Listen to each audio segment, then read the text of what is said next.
오늘 드디어 아름다운 이곳 제주에서 타운홀 미팅을 하게 되었습니다. 특히 오늘은 대통령님 취임 300일이 되는 날입니다. 더욱 뜻깊은 것 같습니다. 잘 아시겠지만 이 시간은 대통령님께서 직접 제주도민들의 목소리를 듣고 소통하기 위해 마련된 자리입니다. 먼저 오셔서 기다리는 일이 없도록 좌석은 총 5구역으로 나누어 무작위 추첨 방식으로 배정되었음을 알려드립니다. 지역을 위해 일하고 계시는 국회의원 분들과 제주특별자치도지사께서도 참석해 주셨는데요. 행사의 취지상 발언 기회를 별도로 드리지 못하는 점은 너른 양해 부탁드립니다. 오늘 행사는 1부와 2부로 나눠서 진행됩니다. 1부에서는 탄소 중립 에너지 대전환으로 녹색 문명을 개척하는 섬 제주, 대한민국 관광 미래 제주에서 시작합니다. 사람이 모이고 함께 성장하는 글로벌 인재 허브 제주를 주제로 참석하신 분들과 토론을 진행하겠습니다. 이어지는 2부에서는 제주 발전을 위해 지역과 도민분들께서 필요한 것은 무엇인지 여러분의 제안을 듣고 함께 모색해 보겠습니다. 그럼 1부 제주 발전 비전 토론을 진행하겠습니다. 먼저 대통령님의 모두 말씀이 있겠습니다. 네, 제주도민 여러분 잘 계셨어요? 네, 반갑습니다.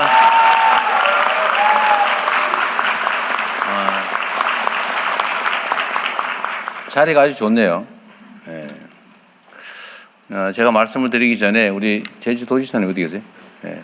말씀은 못 하셔도 인사라도 한번 하십시오. 네. 박수 한번 주세요. 그리고 오늘 국회의원님들도 오시지 않았을까요?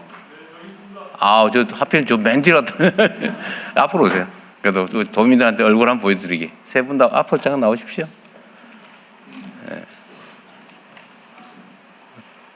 역시 또 뭐 말씀드리긴 좀 어려우니까 우리 세 분 국회의원님들 일 열심히 잘하고 계실 텐데 더 잘하시라고 박수 한번 부탁드립니다. 네. 약간 오버액션 같은데. 감사합니다. 네, 고맙습니다. 우리 제주도는 아름다운 곳이기도 하고 아픈 곳이기도 하죠.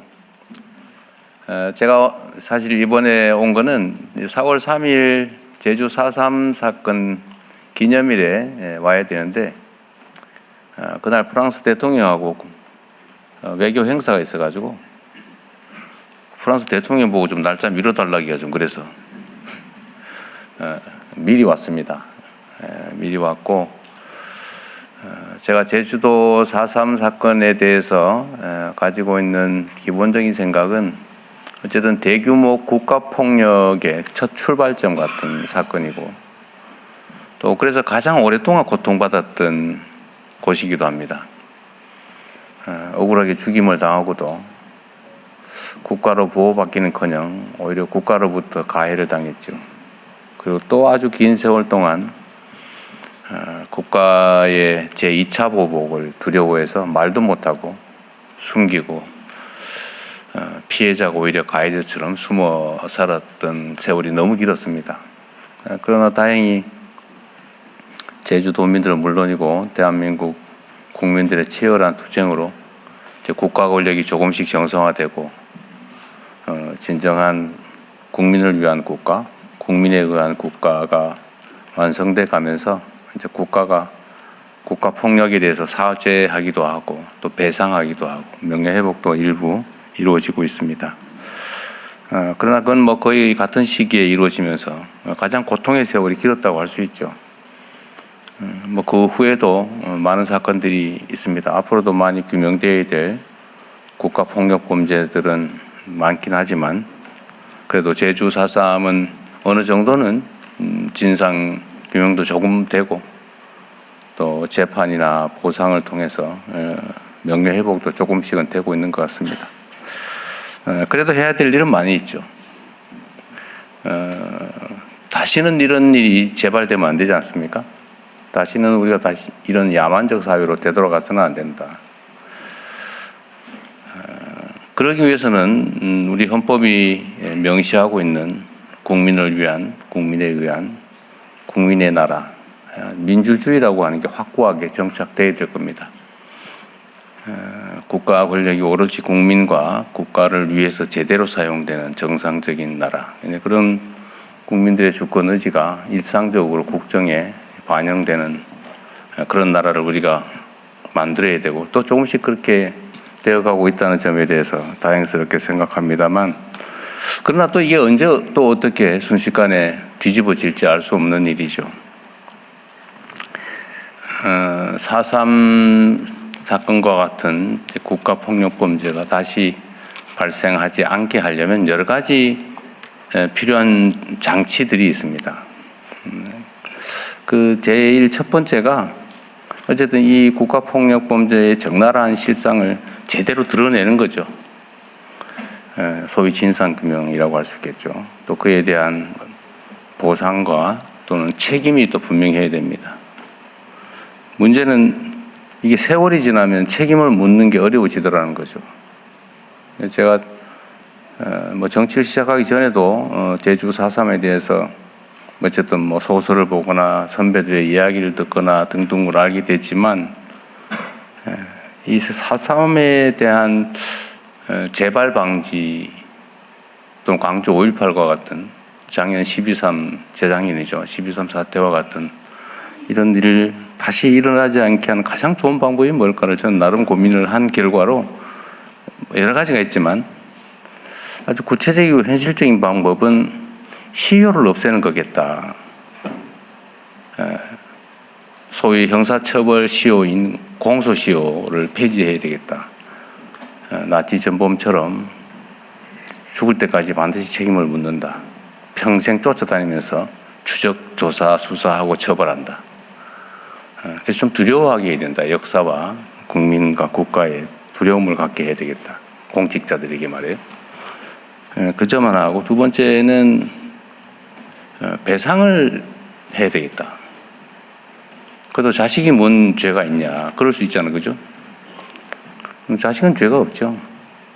다만 가해자의 재산을 상속받아서 또 그걸 누릴 필요는 또 없잖아요. 상속재산 범위 내에서는 자손만대 책임지게 하자.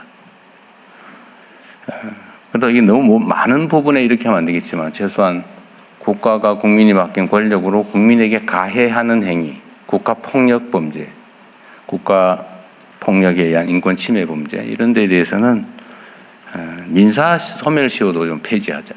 이게 제 생각이었습니다. 아주 오래된 생각이었는데, 제가 당대표를 하면서 이제 거기 조금 이제 구체화돼서 입법으로 아마 그때 그 후인가 통과가 됐는데, 이제 거부권 행사로 무산되긴 했습니다. 그러나 이제 대통령이 됐고, 국회가 또 다수의석이고, 여기 제주도 국회의원 세 분도 다 전적으로 동의할 텐데, 이제는 뭐 가능하겠죠?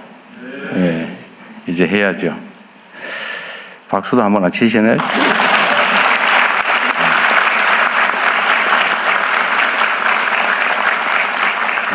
제가 제주 4.3 행사에 거의 빠지지 않고 참석을 했는데, 그때마다 제가 약속을 했지만 아직까지 그 약속을 못 지키고 있어서 아주 빠른 시간 내에 그 약속을 현실로 만들도록 하겠습니다.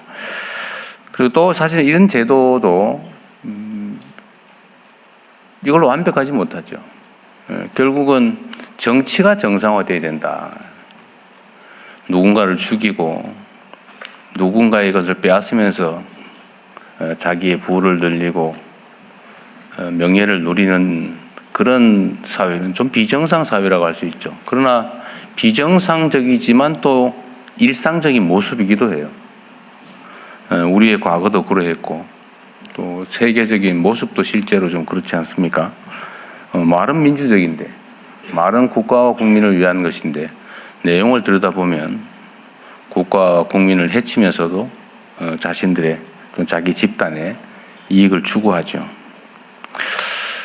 지금 뭐 우리 사회에도 그런 거 많습니다. 하는 말은 그럴싸한데 내용은 반대예요. 그리고 그게 이제 한 개인이 그러면 그건 제재나 이런 걸 통해서 또 완화할 수 있는데, 집단들이 다 모여가지고 한 패를 만들어가지고 또 일정한 기득권과 시스템을 악용해서 그런 어떤 불법과 부당함 이런 것들을 관철하는 게 또 현실이기도 하죠. 안타깝게도 그게 정치의 이름으로 나타나기도 합니다. 정치라고 하는 게 잘하기 경쟁이라 해야 되죠. 누가 국민의 대리인으로서 또는 수인민으로서 더 잘하나, 누가 국민에게 더 많은 희망을 주고 국가의 미래를 더 밝게 만들었느냐에 따라서 이재명 뭐 좀 하는데 이 사람이 훨씬 더 잘해. 그럼 또 바꾸고. 그래서 서로 더 잘하게 하고. 사실 그렇게 국민을 기준으로 뭔가를 선택하고 판단한다면 무슨 이념이고 뭐 가치고 개인적 성향이고 이게 뭐 중요하겠어요. 오로지 중요한 기준은 다수 국민의 최대 행복 아닌가. 정치인들은 자기의 신념과 가치를 실현하기 위해서 정치를 하는 사람도 있겠지요. 그러나 국민의 삶을 직접 책임질 때는 자신의 신념과 가치를 실험하는 것은 그거는 옳지 않다고 생각해요, 저는. 물론 잃지는 말아야 되겠지만 그 과정에서 국가와 사회에 해악의 결과를 빚어낸다면, 결과로서 말입니다. 해악의 결과를 빚어낸다면 그거는 잘하는 게 아니겠죠. 그래서 정치는 현실이라고 하지 않습니까? 그리고 철저하게 객관화하고 또 막스 베버라는 사람이 그랬던가 균형 감각이라고 하는 게 정말로 중요하죠. 책임을 져야 되니까요. 그래서 정치라고 하는 게 어쨌든 이런 잘하기 경쟁, 오로지 국민의 눈높이, 국민의 시각에서 잘하기 경쟁을 하게 만드는 것, 이 정치가 정상화되는 게 정말로 중요하겠다는 생각이 듭니다. 다시는 국민의 이름으로 국민을 가해하는 그런 일은 벌어지지 않도록 해야 되는데 그게 그렇게 쉽지만은 않을 것이다. 민주주의라고 하는 것이 저절로 오는 것도 아니고 저절로 지켜지는 것도 아니라는 게 사실은 그런 거 아니겠습니까? 이건 이제 정치 제도에 가는 것인데 이제 결국은 마지막은 문화인 것 같아요. 결국은 문화, 사람들의 일상적인 생각, 판단. 어쨌든 공리라고 하는 게 존중되고 또 소위 가치와 이상이라는 것들이 그렇다고 해서 함부로 또 폄훼되지 않는 그런 전 세계에서 가장 존중받는, 선망받는 그런 대한민국을 만들 수 있을 거라고 확신합니다. 그 첫 번째 길이 저는 제주 4.3이 걸어온 길이라고 생각해요. 비극을 평화와 아름다움으로 치환하고 있지 않습니까? 아름다운 제주도 더 아름답게 만들면 좋겠고요. 근데 사적인 얘기를 하나 하면 제가 오늘 결혼 기념일입니다.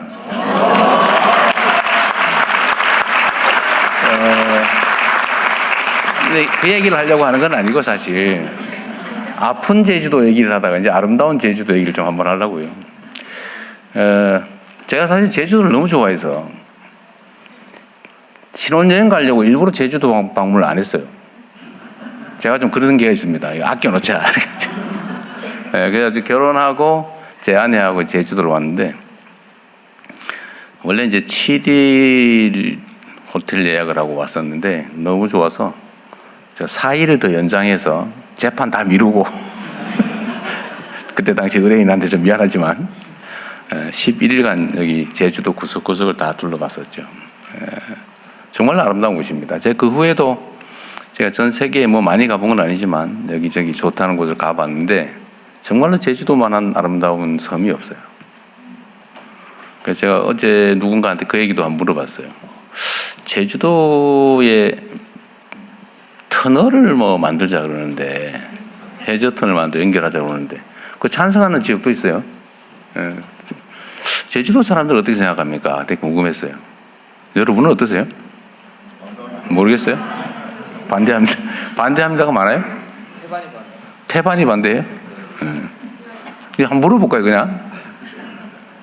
해저터널 뚫어서 육지로 도로로 연결하자. 찬성. 좀 있네요. 왜 자신 없이 들어요, 이렇게? 기세에 밀리나 보죠? 하지 말자. 훨씬 많군요. 저도 저하고 생각이 같습니다. 제가 조심스러웠는데 섬의 정체성이죠. 섬의 정체성이라고 하는 게 사실 제주를 제주답게 하는 게 아닌가 싶은 생각이 들었습니다. 가장 제주를 아름다운 지역으로 만드는 방법이 뭘까? 뭐 그 외에도 많이 있죠. 제주 공항 얘기가 궁금하거든요. 신공항. 여기 무작위로 한 거 맞죠? 참석자들. 네. 제주 신공항을 하자마자 아마 지역적으로 약간씩 또 아니면 이해관계에 따라서 약간씩 많이 갈리는가 보던데 거의 대체로 비슷하다고 하던데 한번 제가 궁금해서 저도 주요 정책 결정에 참고를 해야 되니까요. 이 신공항 제2공항 만들자 말자 모르겠다. 네. 자, 어떤 거부터 할까요? 자, 만들자. 한번 손 버뜩 들어봐요, 자신있게. 의견인데, 뭐, 만들자. 만들지 말자. 모르겠다. 모르겠다, 안 들어도 됩니다. 그렇게 뭐 압도적이지 않네요. 근데 하지 말자는 쪽이 여기서는 조금 더 보이긴 하네요. 어쨌든 여러분이 잘 판단하십시오. 네.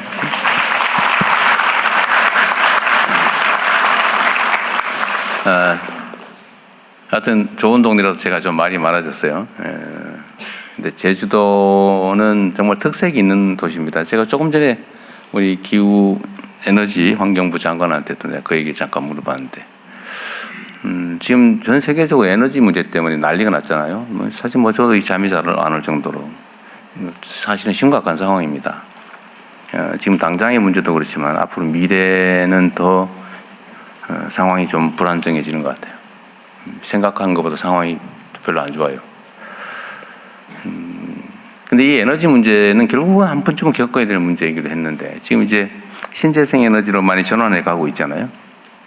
근데 제주 같은 경우는 좀 특수한 지역이지 않습니까? 예를 들면 외부의 의존도 쉽지 않고, 그러나 또 자연 재생 에너지는 잠재력이 크고, 제가 소문으로 듣기로는 재생 에너지가 뭐 특정 시간대는 과잉 생산이 돼서 남아가지고 뭐 억지로 끄고 발전을 중단해야 되고 이런 상황이라고 얘기를 들었어요.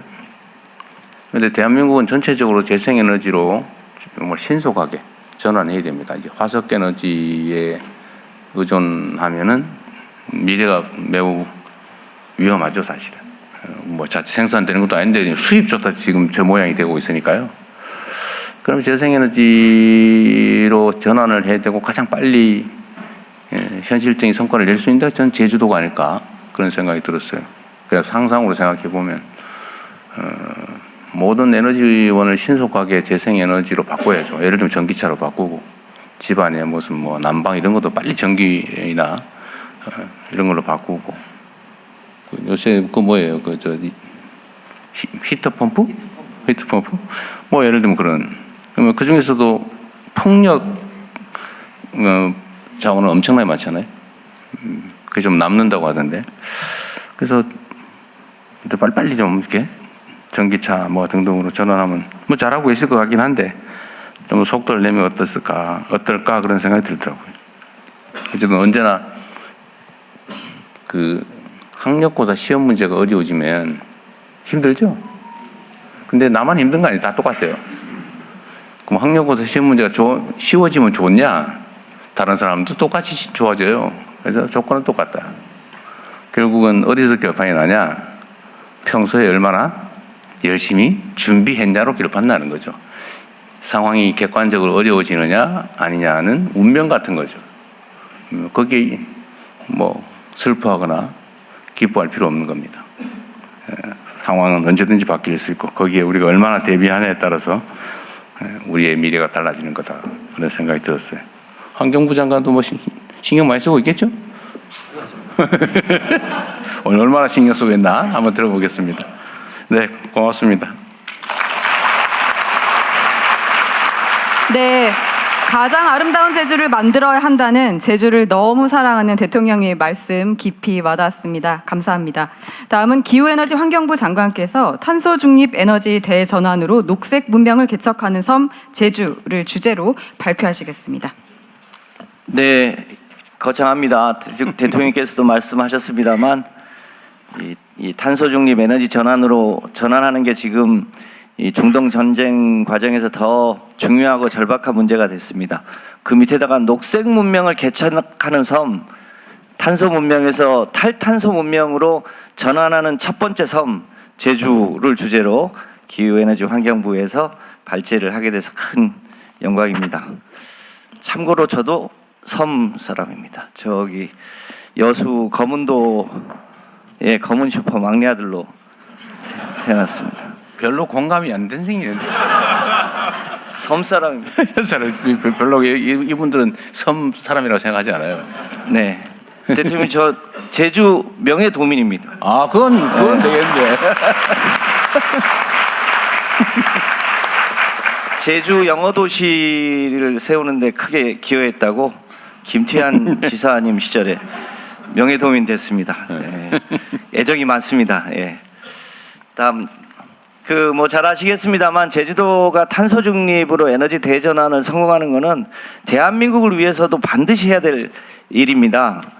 아시겠지만 대한민국은 대륙 국가인데 에너지 면에서는 사실상 섬나라입니다. 유럽은 국가 간의 전기를 막 사고 팔아서 그런 문제를 극복하는데 우리는 여러 지정학적 여건상 사고 팔기가 쉽지 않습니다. 그래서 이 작은 이 섬나라에서 반드시 탄소 중립을 성공해야 되는데 그러려면 제주도의 성공이 매우 중요합니다. 그래서 저희 이재명 대통령님과 이 정부가 우선 가파도에서 내년까지 반드시 이 아리백을 성공을 하려고 하고요. 그 여세를 몰아서 제주도에서 그것을 성공해야 됩니다. 작년에 아시겠지만 4시간 동안 아리백을 성공한 적이 있지 않습니까? 제주도가 이제는 24시간 아리백을 임기 내에 실증을 해봐야 합니다. 그리고 2035년에는 대선 공약이기도 합니다만 전면적으로 아리백을 달성하는 세계에서 가장 멋지고 유일한 녹색 문명의 섬을 만드는 게 숙제입니다. 그게 성공해야 2050년 대한민국 탄소 중립도 성공할 수 있다. 이렇게 보고 제주도의 성공을 열심히 지원하려고 합니다. 그렇게 하려면 어떻게 해야 되냐? 제주도 이제 소위 아리백 비전인데요. 우선 대통령이 말씀하신 대로 재생에너지를 대폭 늘려야 합니다. 근데 재생에너지는 간헐성 문제가 있어서 여러 가지 그와 관련한 에너지 실증을 통해서 성공을 누적해야 하고요. 또 거기서 생기는 재생에너지의 소득이 제주 시민들의 에너지 소득으로 연결될 수 있어야 합니다. 세부 내용에 대해서 다음에 말씀드리겠습니다. 우선 재생에너지를 지금 대체적으로 이제 1.1기가 수준인데 2030년까지 2.5기가 이상, 마음 같아서는 한 3기가 이상으로 늘리는 것을 해야 된다고 생각합니다. 참고로 보시면 2024년 6월 달에 제주도 재생에너지가 너무 많고 개통이 제약된다고 해서 발전 허가를 막아놨습니다. 오늘 대통령 방문하신 것을 기점으로 해서 개통관리 변전소 지정을 해제합니다. 그러면 이제 그동안 막혀있던 재생에너지 발전 허가를 본격적으로 받으셔서 2030년까지 2배 이상으로 재생에너지를 늘릴 수 있도록 해야 됩니다. 기본은 태양광인데요. 기왕에 태양광을 하는데 지금은 한 낮 시간에 주로 발전을 많이 할 수 있도록 하는데 동서양이라든지 수직형 태양광을 해서 재생에너지의 가능성을 완화하는 실험도 본격적으로 제주도부터 시작합니다. 한동이나 평대풍력과 같이 기계획된 것도 조기에 실현될 수 있도록 하고요. 부유식 해상풍력도 실험할 수 있도록 할 예정입니다. 23년도에 LNG 발전소 150메가짜리 2개가 신규로 결정이 됐는데 이것도 지으면서 그린 수소를 혼소해서 하는 발전기로 처음부터 지어서 장차 그린 수소 발전소로 바꿔나갈 수 있도록 하겠습니다. 다음. 말씀드린 대로 에너지 대전환을 위해서는 여러 가지 혁신 실증을 해야 되는데 기왕에 제주도가 여러 가지 작은 실험들을 해오고 있었습니다. 이제는 그것을 본격적으로 실증해서 이제는 성공으로 가야 됩니다. 우선 전기차인데요.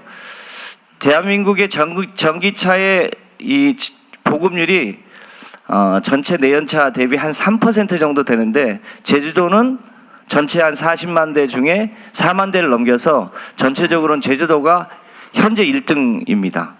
근데 그걸 좀 더 속도를 높여서 2030년까지는 전체 신차 중에 한 50% 이상은 전기차, 35년부터는 100%로 전기차를 바꿔서 전기차가 그 자체로 일종의 움직이는 ESS 역할을 해서 낮에 태양이 많을 때 그걸 흡수했다가 밤에 뿌려줄 수 있는 그런 새로운 변화가 필요합니다. 그렇게 하기 위해서는 양방향 충전기도 대폭 확대해야 되고요. 그 과정에서 이제는 폐차하는 전기차도 많이 나옵니다. 거기서 나오는 사용 후 배터리를 재활용할 수 있는 기반도 제주도가 가장 먼저 해야 될 거라고 보고 있습니다. 가스 난방도 전기화를 해야 되는데요. 말씀하신 대로 공기열 히트펌프가 일종의 재생에너지 기반의 난방의 전기화의 핵심입니다. 그동안 대한민국이 이것을 별로 안 했는데요. 제주도부터 본격적으로 주택의 히트펌프 보급을 적극적으로 시행해 나가고 그 외에 여러 가지 공동주택에도 본격적으로 해나갈 예정입니다. 세 번째는 ESS를 대폭 확대하는 일인데요. ESS가 재생에너지의 가능성을 보완해 줄 수 있는 가장 중요한 에너지 유연성 자원입니다. 현재 68메가 정도를 보급하는데 2030년까지 1기가 수준까지 확대하면 제주도가 하루에 쓰는 에너지 총량이 대략 800메가에서 1기가 정도 됩니다. 그것을 ESS에 담아서 아침 시간이나 밤 시간에 뿌려주기 시작하면 가장 먼저 소위 아리백을 달성할 수 있을 거라고 보고 있습니다. 배전망 ESS도 추가로 좀 설치하면 전력망을 보강하지 않고도 여러 가지 실험을 할 수 있습니다. 그러나 호텔이나 농장이나 가정에서 태양광 ESS 히트펌프를 연계하면 이 가정 단위로 일종의 아리백 가정을 만들 수 있고 아리백 건물을 만들 수 있습니다. 그런 새로운 변화를 제주도부터 시행해야 된다고 봅니다. 그린수소 생태계에도 제주도가 현재 가장 앞서 있는데 수전의 실증 시설도 더 늘리고요. 충전기도 확대하고 수소차도 더 확대하면 현재 제주도가 수소를 생산하고 소비하는 생태계가 비교적 고루 갖춰져 있는데 그것을 대폭 확대하면 그린수소 생태계도 가장 모범적인 도시가 될 수 있을 거라고 판단합니다. 전력 분야 AI 신산업도 필요한데요. 전력 분야에서 AI를 하려면 가정 단위의 소위 이 쌍방향 전력 계량기가 필요합니다. 그걸 AMI라고 하는데 그것을 바탕으로 해서 가정에서 세탁기를 돌리는 것도 재생에너지가 나올 때 세탁기를 돌리고 밥을 할 때도 자동으로 전기료가 가장 쌀 때 밥을 한다든지 냉장고도 심지어 피크 시간을 피해서 냉장을 한다든지 이런 시스템을 가동하면 본격적으로 전면적인 AI 신산업을 창출할 수 있을 거라고 보고 있습니다. AI 데이터 센터도 추가로 구축할 예정입니다. 여섯 번째로 보면 재생에너지가 좋긴 좋은데 재생에너지가 단점이 있습니다. 관성이 부족해서 잘못하면 정전이 올 수 있는데 저기 보시는 대로 그리드 포밍이나 스태콤이나 동기 조상기 같은 거를 좀 보완하면 재생에너지가 늘어나면서도 관성 때문에 블랙아웃이 오는 일이 없는 실증도 제주도가 가장 먼저 해야 되는 상황입니다. 결정적으로 앞에 6가지를 다 결과적으로 어떻게 해야 되냐? 재생에너지 중심으로 새로운 시장을 만들어줘야 합니다. 현재 발전단에는 시장이 만들어졌는데 수요단에 지금 시장이 안 만들어져 있다 보니까 주민들이 적극적으로 참여해서 재생에너지가 많은 시간대에 값을 낮추고 그때 수요를 늘려주는 이런 새로운 시장 체계가 아직 도입되어 있지 않은데 올해 하반기부터 본격적으로 이런 새로운 시장을 만들어서 공급과 수요가 함께 시장에서 연동할 수 있는 체계를 만들 수 있도록 그렇게 해보겠습니다. 그렇게 하려면 우리 주민들한테도 저기 자세히 보시면 탐나는 전기 예보제라는 표현이 있는데 주민들에게 어느 시간대가 가장 전기요금이 싼지를 미리 알려드려서 그 시간대에 전기를 쓰고 전기가 비쌀 시간에는 절약할 수 있는 그런 시스템이 가장 먼저 도입될 필요가 있다고 봅니다. 다음이요. 근데 이런 여러 가지 실험이 나랑 관계 없으면 소용이 없습니다. 결과적으로 이 에너지 대전환 과정에서 햇빛 소득 마을을 대폭 늘리고 바람 소득은 이미 이제 많이 실증이 됐습니다. 저기 보시면 한림 해상풍력 같은 경우는 대개 이제 주민들이 적극적으로 출자를 해서 연간 한 300만 원 이상 소득을 올리고 있는데요. 그런 바람 소득 마을도 많이 늘리고, 제주도의 제주 에너지 공사가 만들어져 있는데, 그 에너지 공사를 중심으로 제주 주민들이 직접 에너지 펀드에 참여하고 그 소득을 다시 주민들이 나눠 가질 수 있는 그런 배당 체계를 본격적으로 하면, 은행에 2, 3% 정기 저축하는 것보다 제주 에너지 펀드에 가입하면 8%에서 10% 이자를 보실 수 있는 그런 시스템으로 전환해 나가면 제주도민들이 가장 에너지 기본소득을 많이 얻으실 수 있도록 할 수 있을 거라고 판단합니다. 이렇게 제주도가 에너지 혁신을 하게 되면 그 힘으로 한반도 전체적으로 탄소 중립을 실현해 나갈 수 있을 거라고 봅니다. 지금 중동 전쟁 중인데, 이게 궁극적으로는 이 화석 연료를 재생에너지 중심으로 탄소 문명을 탈탄소 문명으로 바꿔나가는 새로운 문명의 실험을 하고 있는데, 제주도가 가장 먼저 성공하면 대한민국이 성공할 수 있다는 그런 자세로 기후에너지 환경부가 열심히 돕도록 하겠습니다. 고맙습니다. 네. 제주에 다음 진행하기 전에 제가 하나 궁금한 게 있어서 좀 얘기할 기회가 없을 것 같아서요. 이 자료에 보니까 제주도의 전기차 신차 구매를 30년에 전기차 50%를 구매하도록 해보겠다. 신차만. 네, 그다음에 35년에는 한 100% 정도 다 구매하는 걸로. 이거 어느 세월에 하려고 이렇게 10년씩이나 이게 보통 목표에 미달하는 게 보통인데, 제 생각으로는 예측상으로는요, 이것보다 더 빨리 될 거예요. 그리고 더 빨리 되게 해야죠. 더 빨리 할 수 있도록 하겠습니다. 아니, 다음에 관광 분야 발제도 하시겠지만, 제주도는 전 세계적으로 사실은 각광받는 자연 풍광을 가지고 있고, 환경 보전이나 보호나 이런 것도 사실 모범적이라 해야 되는데, 아직도 배기가스 풀 뿜는 그런 차들이 돌아다닌다.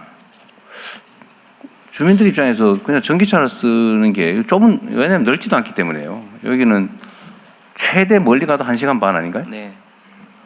근데 충전 문제도 별로 없을 테고, 충전소 설치도 그리 어렵지 않고, 내가 보기에는. 제주도는 충전을 하면 가정용 충전기를 달아줍니다.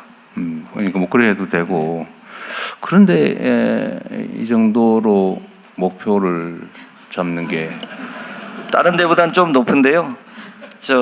제주도는 렌트카도 많기 때문에 렌트카 목표는 언제? 렌트카 언제로? 렌트카를 별도로 규정하지는 않았습니다만, 거기는 약간의 이제 의무 규제를 두고 그러니까 지원을 의무로 해서 언제 정도? 혹시 아는 분 계세요?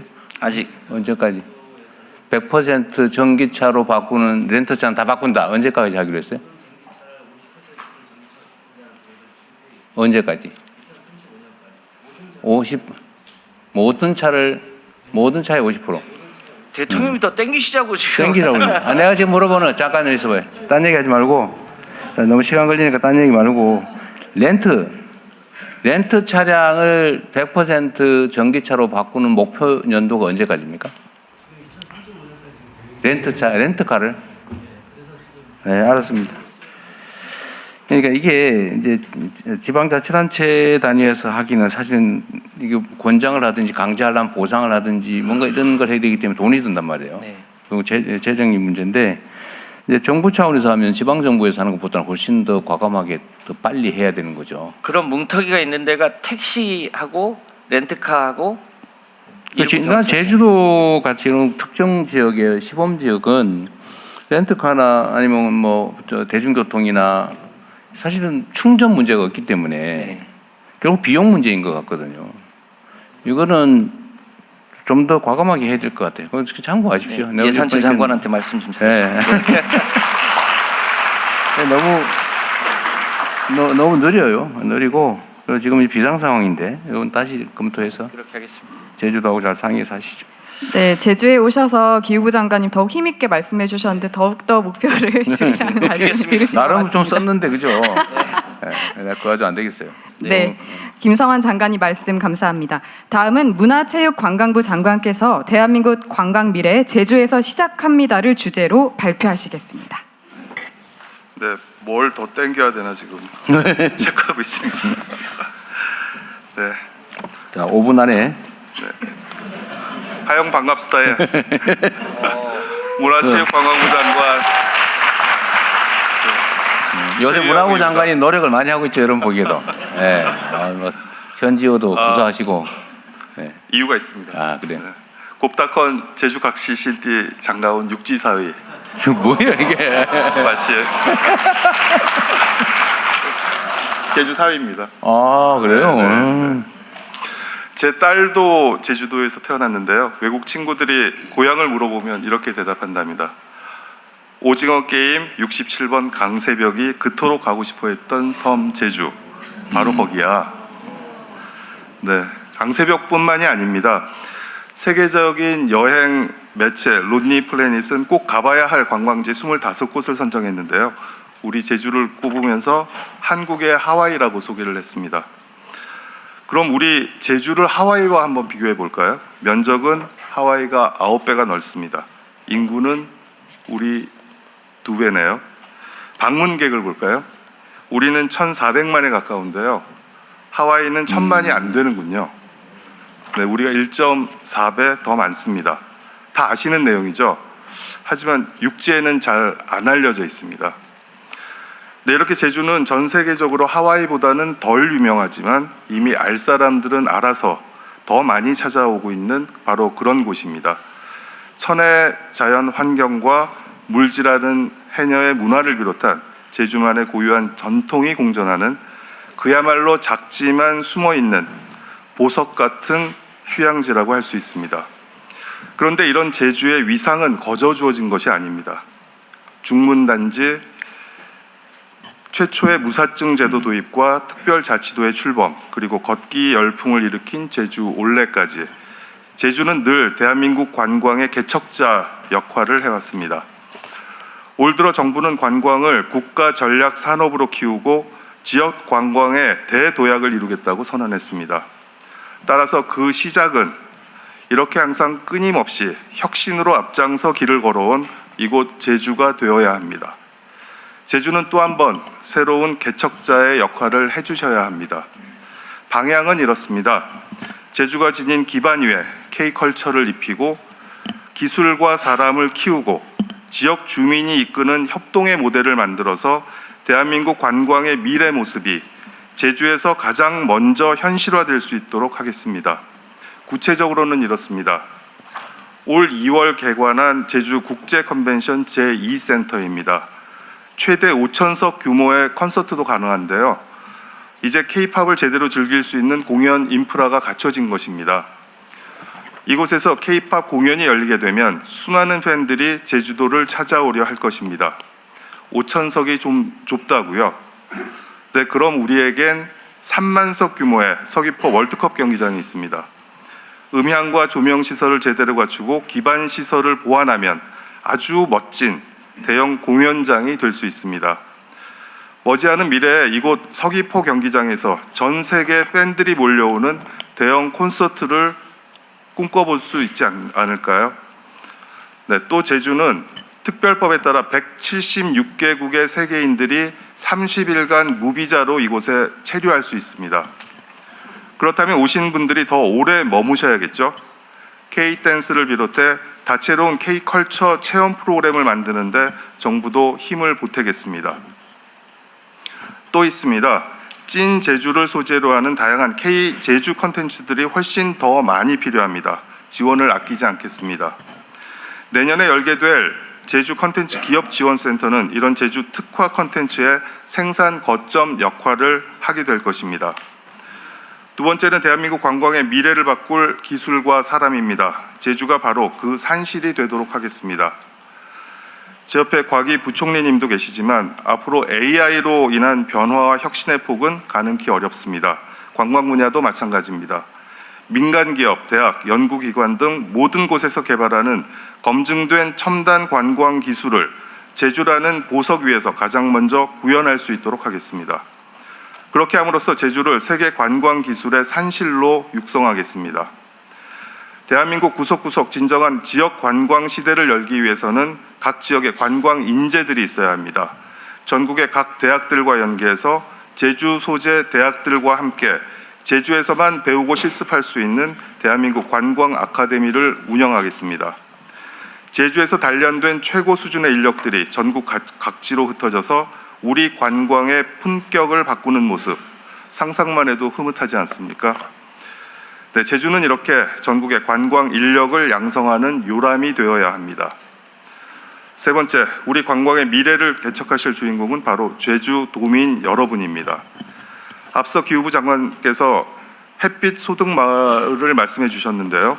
제주의 청정 자연도 마을의 공동 자원이지 않습니까? 외지인의 난개발로 망가지지 않게 여러분들이 천혜의 자연 생태계를 잘 보존하고 가꾸면서 관광으로 얻은 소득은 우리 주민들에게 되돌아가게 하면 어떨까요? 이른바 관광 소득 마을이 되겠죠. 이미 제주에는 생활터전인 마을에서 주민이 호텔 리어가 되고 여행 가이드 겸 도슨트가 되는 이른바 마을 여행이 이루어지고 있는데요. 정부도 힘을 보태도록 하겠습니다. 우리가 이렇게 힘을 합해 관광 혁신을 이어간다면 하와이가 뭡니까? 앞으로는 제주도가 전 세계인들이 꼭 가야만 하는 인생의 버킷 리스트 중 하나가 되지 않겠습니까? 그리고 하나 더, 제주로 전 세계인들이 더 쉽게 올 수 있도록 인천공항의 환승 체계도 개선하고 크루즈가 오는 바닷길도 넓히겠습니다. 대한민국 관광의 미래, 지금 이곳 제주에서 이렇게 제주도민 여러분과 함께 시작하겠습니다. 고맙습니다. 예.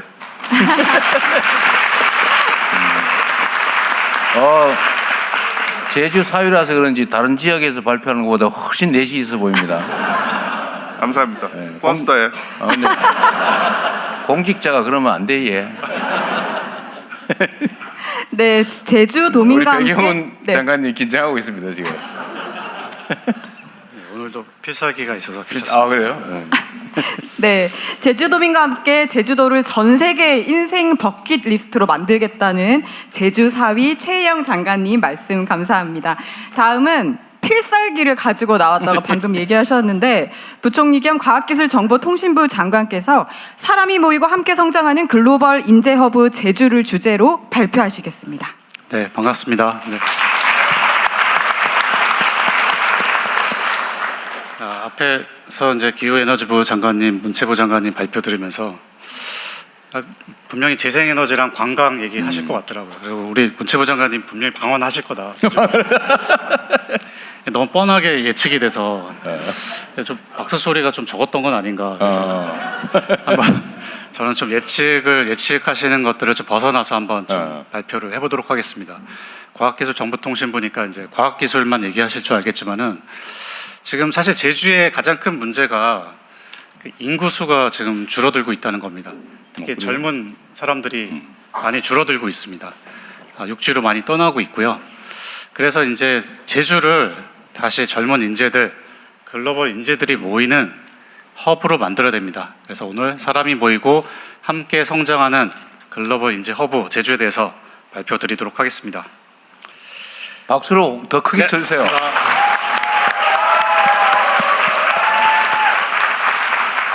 뭐 작전이 잘 안 통한 것 같습니다. 치트키가 뒤에 또 있어서 또 괜찮습니다. 네. 옛말에 사람은 한양으로 보내고 그 말은 제주도로 보내라는 말이 있습니다.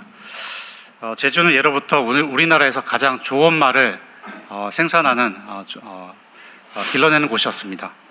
제주도가 예전에 조선시대에 군마, 영마를 길러서 전국에 공급하는 역할을 했고 지금도 우리나라 사육하는 말들의 절반 이상을 담당하고 있다고 합니다. 뭐 제주에서 말만 키워야 될까요? 다음은 이제 화면에 세 가지 숫자가 있는데요. 1484만 명입니다. 이 숫자는 작년 한 해에 제주도에 방문한 관광객의 숫자입니다.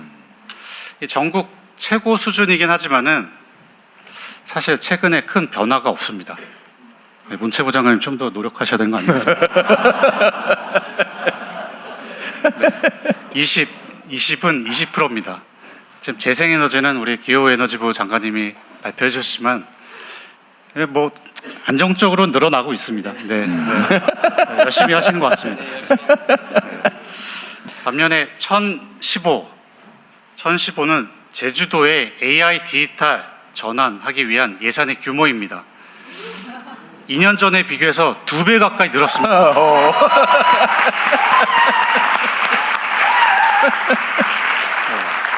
근데 제주도가 이제 첨단 도시로 이제 변하고 있다는 이제 증거입니다. 이뿐만이 아니라 오늘의 제주는 우주 산업, 그리고 모빌리티, 그리고 해상 풍력 단지 이런 어떤 첨단 기술, 실증 인프라와 함께 국제 자유 도시로서의 개방성까지 갖추고 있습니다. 이제는 제주가 이제 휴양의 섬을 넘어서 과학 기술 도시로 거듭날 수 있는 잠재력을 보여주고 있습니다. 지금 세계는 인공지능을 중심으로 치열한 경쟁이 진행 중에 있습니다. 많은 사람들이 GPU, AI 모델, 데이터를 얘기하는데 사실 이 경쟁에서 이기려면 핵심은 사람, 인재입니다. 제주는 이 경쟁의 핵심 거점이 분명히 될 수 있습니다. 과거에 제주에서 좋은 환경에서 말을 키웠듯이 이제는 인재가 모이는 제주로 탈바꿈할 수 있도록 적극 지원하겠습니다.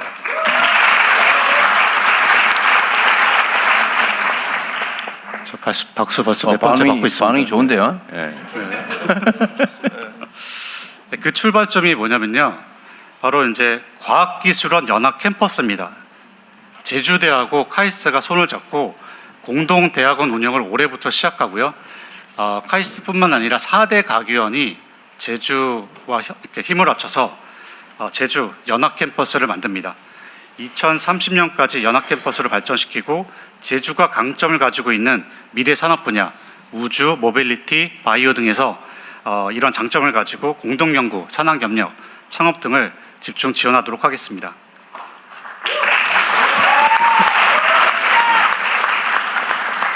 약간 동원 청중 느낌이 납니다. 너무 자주 하니까 이거 짜고 하는 것처럼 오해를 하시는데 저 대통령 들어올 때 같이 들어왔습니다. 아, 그랬어요?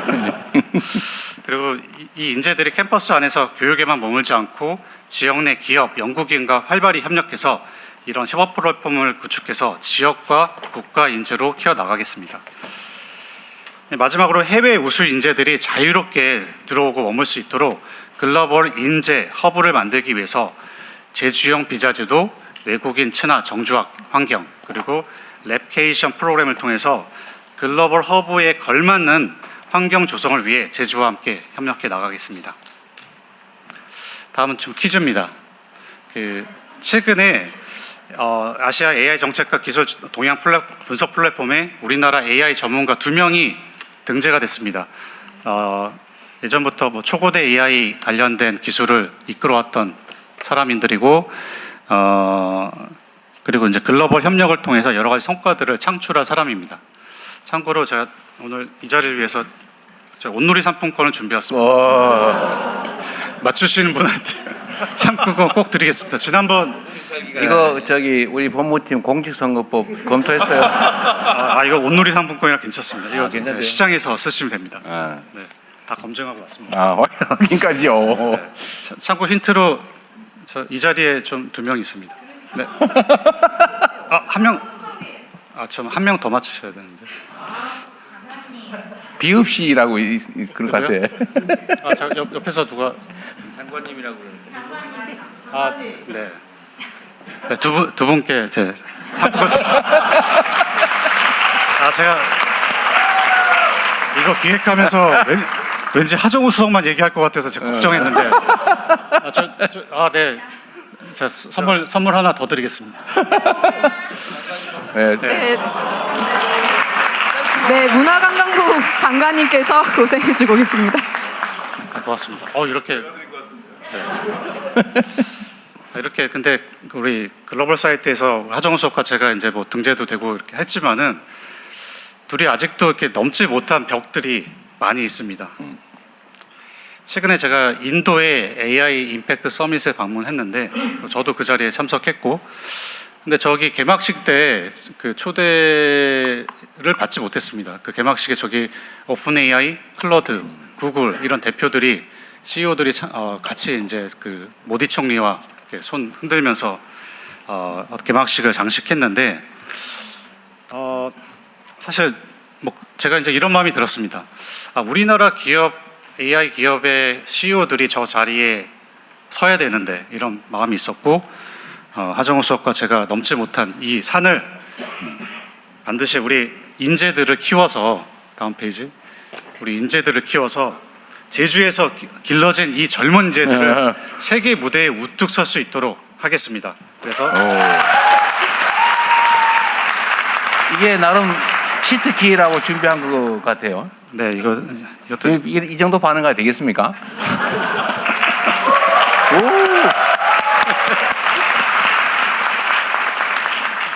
그래서 제주에서 세계적인 수준의 인공지능, 과학기술 인재를 키우고 글로벌 인재 양성의 허브가 되도록 이 강한 뿌리를 제주에 심도록 하겠습니다. 감사합니다.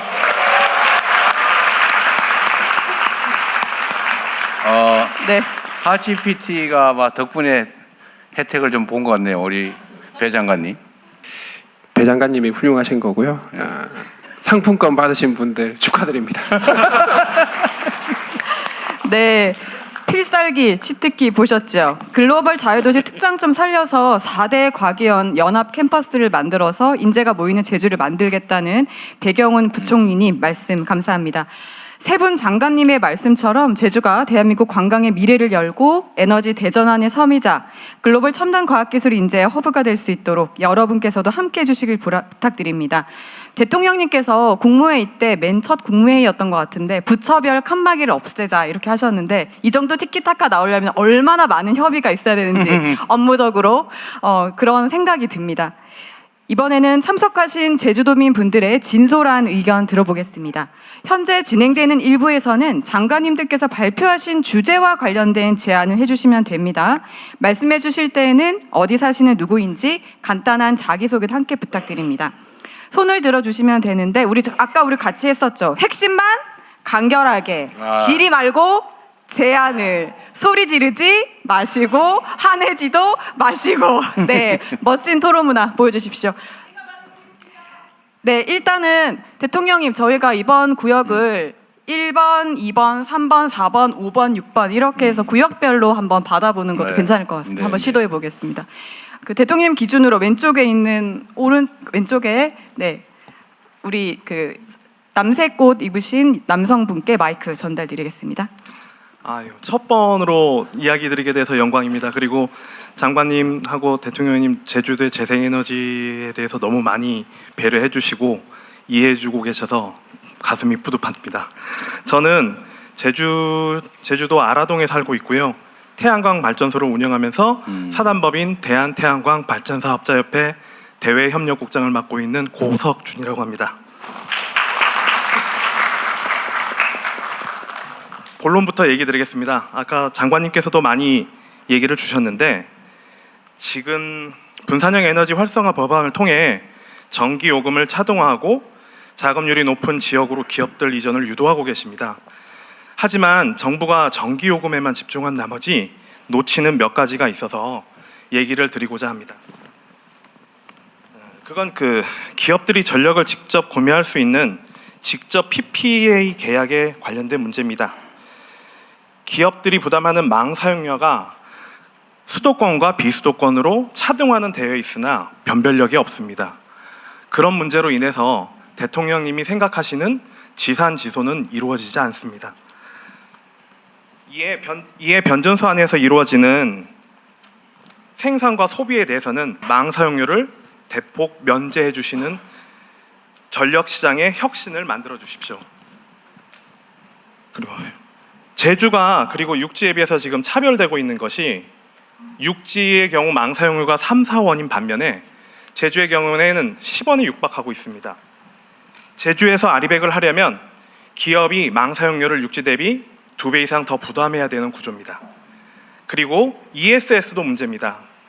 재생에너지 출력 제어를 막고 송배전망의 효율적인 사용에도 도움을 줄 수 있는 현실적인 대안인 ESS 충방전에도 망 사용료가 부담되고 있습니다. 그리고 조금 더 ESS의 보급과 확산을 유도하실 거라면 ESS 충전 후 방전에 대한 요금 제도도 추진해 주셨으면 좋겠습니다. 그리고 세금에 관련된 부분은 간략히 얘기 드리겠습니다. 태양광 발전소는 준공과 동시에 태양광 발전소 부지로 변경되면서 잡종지로 변경되게 됩니다. 하지만 용도에 맞게 변경됐음에도 불구하고 비업무용 토지로 지정되어 제주 지역과 같이 공시지가가 높은 지역에 있는 발전소 소유자들은 종합부동산세 대상이 됩니다. 업무용 토지로 전환이 필요합니다. 그리고 개발행위 부담금도 납부하고 있습니다. 태양광 발전소를 위해서 저희가 교통 유발도 없고 상하수도 인프라도 확충도 필요하지 않습니다. 정부가 추진하고 있는 재생에너지 LCOE를 낮추기 위해서라도 태양광 발전소 건립 시 개발행위 부담금에 대한 면제가 필요해 보입니다. 그리고 제주에 대해서 얘기 드리겠습니다. 전력 생산자인 태양광 사업자가 직접 판매할 수 있는 전기를 판매할 수 있는 길을 열어주십시오. 생산자가 협동조합을 만들어 생산한 전기를 전기차 충전소를 직접 운영함으로써 저렴한 충전 요금을 통해 친환경 전기차 보급과 확대에 기여할 수 있게 될 것입니다. 그리고 제주도는 계통이 다르다는 이유로 기업과의 직접 PPA도 진행하고 있지 못합니다. 당연히 제주도 내 안에 있는 대기업과 일부 직접 PPA 또는 제3자 PPA를 연결이 되고 있기는 하지만 수요 기업이 절대적으로 부족합니다. 1, 2, 3 연계선으로 분명히 전기를 주고받고 있음에도 불구하고 아리백 거래를 하지 못한다면 제주도의 재생에너지 확대 정책을 멈춰야 하고 수정되어야 합니다. 제주도의 재생에너지가 차별 없이 전력을 사고팔 수 있도록 검토해 주십시오. 이상으로 마치겠습니다. 네, 감사합니다. 아마 이런 유사한 얘기가 많이 있을 수 있어서 아마 기후에너지부에서 당연히 이 얘기를 다 알고 있을 거예요. 다 알고 있고 나름의 일정한 일정을 가지고 개선책을 만들고 있을 건데 좀 이제 공개적 대화를 많이 하세요. 예를 들면 이분은 모르잖아요. 이런 걸 알고 검토하고 있다는 사실 모르고 있기 때문에 이런데 어쨌든 제가 수요자, 공급자, 또 관련 단체, 전문가, 이해관계자들과 정부 당국이 대화를 좀 많이 하라고 하는 이유가 사실 이런 겁니다. 최대한 많이 모아서 되게 중첩되거든요. 근데 다른 데는 당장 시행이 안 되고 있기 때문에 이걸 모르고 있지 않을까? 과거에는 다 모르고 방치당했으니까요. 그런 생각이 있으니까 어쨌든 기후에너지뿐만이 아니고 정부는 제가 국무회에서 여러 차례 얘기한 것처럼 근데 이해관계자하고 대화를 드러내놓고 자주 많이 해야 됩니다. 많이 하자.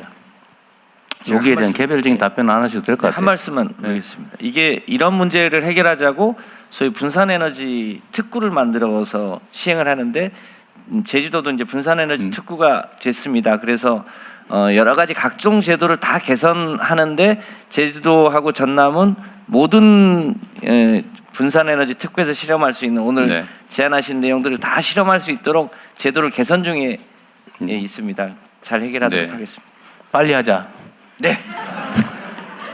네, 빨리 하자고 말씀하셨습니다. 이번에 2번 구역으로 가보겠습니다. 맨 앞줄에 계신 여성분께 마이크 드리겠습니다. 네, 앉아서 해도 되고 서서 해도 되고 좋은 대로 하세요. 그냥 편안하게 앉아서 하겠습니다. 안녕하십니까. 제 이름은 선보배입니다. 지금 현재 제주도 도조동에 살고 있고요. 앞서 여러분께서 다 설명해 주셔서 너무너무 감사하고 이미 제가 질문하고 싶었던 거 다 하셨기 때문에 간단하게 제주 청년들이 고향을 떠나지 않으려면 신산업이 살아야 하는데 제주를 분산 에너지 특구로 이미 지정됐다고 하셨는데 여기서 생산된 천정 에너지를 기업들이 직접 쓰고 새로운 일자리로 만들 수 있도록 열어주실 수 있는지 그리고 제주가 성공하면 대한민국 에너지 정책의 기준이 된다고 생각합니다. 제주가 버리는 에너지가 아니라 제주가 만드는 미래가 되도록 결단을 부탁드리겠습니다. 감사합니다. 안 해도 될 뻔했어요. 네, 알겠습니다. 바로 넘어가도록 하겠습니다. 이번에 3번 구역에 이렇게 손을 흔들어 주신 둘째 줄에 앉아 계신 남성분께 마이크 드리도록 하겠습니다. 그건 뭐예요? 아, 순간적 홍보 수단으로. 안녕하십니까 대통령님. 저는 제주에서 캐릭터 콘텐츠 스타트업을 운영하는 제주의 풍당 대표 김남철입니다. 오늘 취임 300일 진심으로 축하드리며 제주에서 이런 귀중한 자리를 마련해 주셔서 진심으로 감사드리고 발언의 기회를 얻게 돼서 영광입니다. 대통령님께서 제주 관광과 관광 문화에 대해 깊이 고문해 주신 점에 대해서 다시 한번 감사드리며 저는 오늘 콘텐츠가 중심이 된 제주 발전 방향에 대해 말씀드리고 싶습니다. 요약해서. 네, 알겠습니다.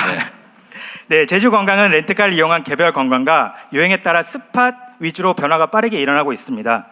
내외국인 관광은 늘고 있지만 정작 지역 상권과 소상공들이 체험하는 현실은 이에 미치지 못하고 있어 관광 산업이 제주 경제로 충분히 연결되지 않는 구조가 있습니다. 이 구조를 바꾸기 위해서는 콘텐츠를 중심으로 사람이 모이고 머물고 자연스럽게 소비로 이루어지는 콘텐츠 중심 상권이 필요합니다. 국내 인디밴드의 성지인 홍대거리, 일본 캐릭터 IP의 성지인 아카이바라처럼 콘텐츠가 중심이 되어 거리 전체를 걸으며 그 안에서 즐길 수 있는 상권이 제주에 꼭 필요한 상황입니다. 제주는 독창적인 문화를 기반으로 다양한 콘텐츠 소재를 가지고 있습니다. 넷플릭스에서 푹싹 속았을뿐만이 아니라 괜당이라는 제주 관련 신규 콘텐츠를 제작하며 글로벌 콘텐츠 제작사도 큰 관심을 가지고 있고 저희와 같은 로컬 콘텐츠 기업도 제주의 문화를 기반으로 열심히 콘텐츠를 만들고 있어 제주는 콘텐츠 중심 상권을 만들기 위한 최적의 조건을 갖고 있습니다. 이러한 콘텐츠가 특화된 공간이 이루어질 때 제주 관광이 비로소 지역 경제에 연결될 수 있다고 생각합니다. 이를 위해서는 콘텐츠 기업과 제조기업, 소상공인이 함께 할 수 있는 협업 구조가 필요합니다. 제주 콘텐츠 기업이 갖고 있는 기획, 디자인 역량과 제주 제조기업의 생산 역량, 그리고 소상공인들의 판매 역량이 결합될 때 제주의 특별함을 강화할 수 있는 콘텐츠 특화 공간이 만들어질 것입니다. 제주가 단순한 관광지를 넘어 대한민국 대표 K-관광 로컬 콘텐츠 성지로 도약할 수 있도록 콘텐츠 산업이 제주 관광과 지역 경제에 연결하는 핵심 동력이 될 수 있도록 전폭적인 지원을 부탁드리겠습니다. 감사합니다. 네, 감사합니다. 지금은 4번 구역 현장으로 왔습니다. 네, 혹시 AI 관련해서 해주겠다고 하시는 여성분께 마이크 전달드리도록 하겠습니다. 네. 안녕하세요. 이제 잘 나와요. 나오나요? 네. 안녕하세요. 저는 제주대학교에서 인공지능학과 교수로 있는 안효정이라고 합니다. 네. 반갑습니다. 우선 네. 제가 한 표를 행사한 대통령님을 여기서 뵙게 돼서 정말 너무 행복하고요. 네, 우선 말씀드리기 전에 저의 한 표가 오늘 효력을 발휘하는 그런 자리가 됐으면 좋겠습니다. 네, 무서운데요. 우선 네. 대통령 저는 제대로 된 대학 하나가 이 지역을 지속적으로 발전시키는데 큰 영향을 미친다고 생각을 합니다. 그리고 제주에서는 그 역할을 제주대학교가 해야 한다고 생각합니다. 저는 단순히 인공지능학과 교수이긴 하지만요, 단순히 AI만 연구해온 사람은 아닙니다. 산업체, 연구소, 대학을 두루 거치면서 선박, 자동차, 항공기, 우주 시스템에 이르는 이런 육해공 기계장치를 직접 20여 년간 연구 개발해왔습니다. 그리고 그 하드웨어 개발 경험 위에 이제 인공지능을 결합해서 실제 도메인을 깊이 이해하기 위한 도메인 베이스드 AI를 연구해왔습니다. 근데 그 과정에서 제가 늘 현장에서 절실히 느꼈던 것은 이 도메인을 정확히 이해하면서 동시에 AI를 제대로 적용할 줄 아는 그런 인재가 매우 부족하다는 점이었습니다. 그래서 그런 융합형 인재를 직접 길러내고 싶다는 그런 바람으로 저는 제주대학교로 왔습니다. 그런데 제주대에 와보니까 제가 제주를 관광을 위해서 왔을 때랑 실제로 거주하면서 학생들을 가르쳐보니 그 분위기가 너무 다른 것을 느꼈습니다. 앞에 이제 장관님께도 말씀하셨지만 좀 생각보다 좀 인구가 없다. 그리고 학생들이 너무 이렇게 힘이 빠져 있다. 이런 것들을 실제로 많이 느꼈어요. 그래서 저는 이제 우주 쪽에 오랫동안 연구를 했고 그다음에 AI를 적용하는 연구를 해왔기 때문에 이 우주와 AI 산업을 키우겠다고 제주가 노력은 하고 있다는 건 알고 있지만 사실 이런 진짜 산업 생태계가 충분히 자리 잡지 못했다는 것을 실제로 느꼈습니다. 그래서 일부는 이제 실질적인 연구 개발이나 지역적인 기여보다 이제 어떤 이제 지역 기업 같은 경우에는 형식적으로만 지역 기업처럼 보이는 그런 수준에 머무는 경우도 저는 실제적으로 많이 봤습니다. 그래서 이렇게 해서는 제주가 진정한 우주나 AI 중심지가 되기 어렵다고 현실적으로 생각합니다. 그래서 저는 방향이 분명해야 된다고 생각합니다. 기업을 먼저 불러오는 것도 중요하지만 제주대학교를 중심으로 사람과 연구를 키우고 그 힘에 이끌려서 기업이 오게 만들어야 된다고 생각합니다. 그래서 3가지를 건의드리겠습니다. 첫 번째는 제주대학교를 우주항공 AI 분야의 국가 전략 거점으로 육성할 수 있도록 단년도 사업이 아니라 5년 이상의 장기 지원 체계를 마련해 주셨으면 좋겠습니다. 그리고 두 번째로는 제주 이전 기업 지원은 단순히 주소 이전만을 하는 게 아니라 지역 인재를 채용하거나 제주대와 공동 연구를 하거나 그리고 학생 인턴십을 하거나 아니면 실험시설 투자와 같은 이런 실질적인 지역 기여에 연계해 주십시오. 그리고 3번째로는 우수한 교수와 대학원생이 제주에 와서 머물면서 연구할 수 있도록 연구비뿐만이 아니라 주거생활 지원 등도 필요합니다. 앞서 장관님께서 이런 가기대들과 제주대에 이런 연계한 그런 계획을 말씀해 주셨는데요. 사실 저희 제주대 입장에서는 대학원생을 확보하는 게 굉장히 어려운 상황입니다. 그래서 우수한 교수진들이 있음에도 불구하고 이 연구를 같이 해나갈 지역 학생들을 모으는 것도 어려운 상황입니다. 그래서 그렇게 가기대와 캠퍼스가 연계됐을 때 그게 실질적으로 제주대 교수 그리고 연구진에게도 효과가 있는 그런 건지 아니면 인력이 오히려 더 배출되는 그런 효과가 나올 수 있을 건지 그런 이제 우려도 좀 있습니다. 그래서 그게 실질적으로 지역에 연구하는 인력들이 정주하고 지역을 통해서 발전할 수 있는 그런 체계가 되기를 바랍니다. 그리고 마지막으로 한 가지만 말씀드리도록 하겠습니다. 올해 8월에 제주에서 IAA 스페이스 AI 국제 컨퍼런스를 준비하고 있습니다. 이 행사는 사실 이제 스페이스 쪽에서는 AI가 시작된 지가 얼마 안 됐습니다. 그래서 우리가 기존의 스페이스 기술들은 추종하는 기술이라고 했다면 이 AI를 적용하는 기술은 우리가 스페이스에서도 앞서 나갈 수 있는 분야가 될 수 있습니다. 그래서 이 행사가 성공하면 제주대학교가 중심이 돼서 사람과 연구를 세계와 연결할 수 있다는 걸 보여줄 수 있다고 생각합니다. 그래서 제주를 이런 우주 AI의 미래 전략 거점으로 키우는 중요한 계기가 될 거라고 생각합니다. 마지막으로 대통령님, 이 지역을 살리는 것은 결국 사람이고요. 사람을 키우는 것은 대학입니다. 그래서 제주대학교가 제주의 미래 산업을 이끄는 진짜 중심축이 될 수 있도록 국가가 그 기회를 현실적으로 잘 만들어 주시기를 부탁드리겠습니다. 감사합니다. 네.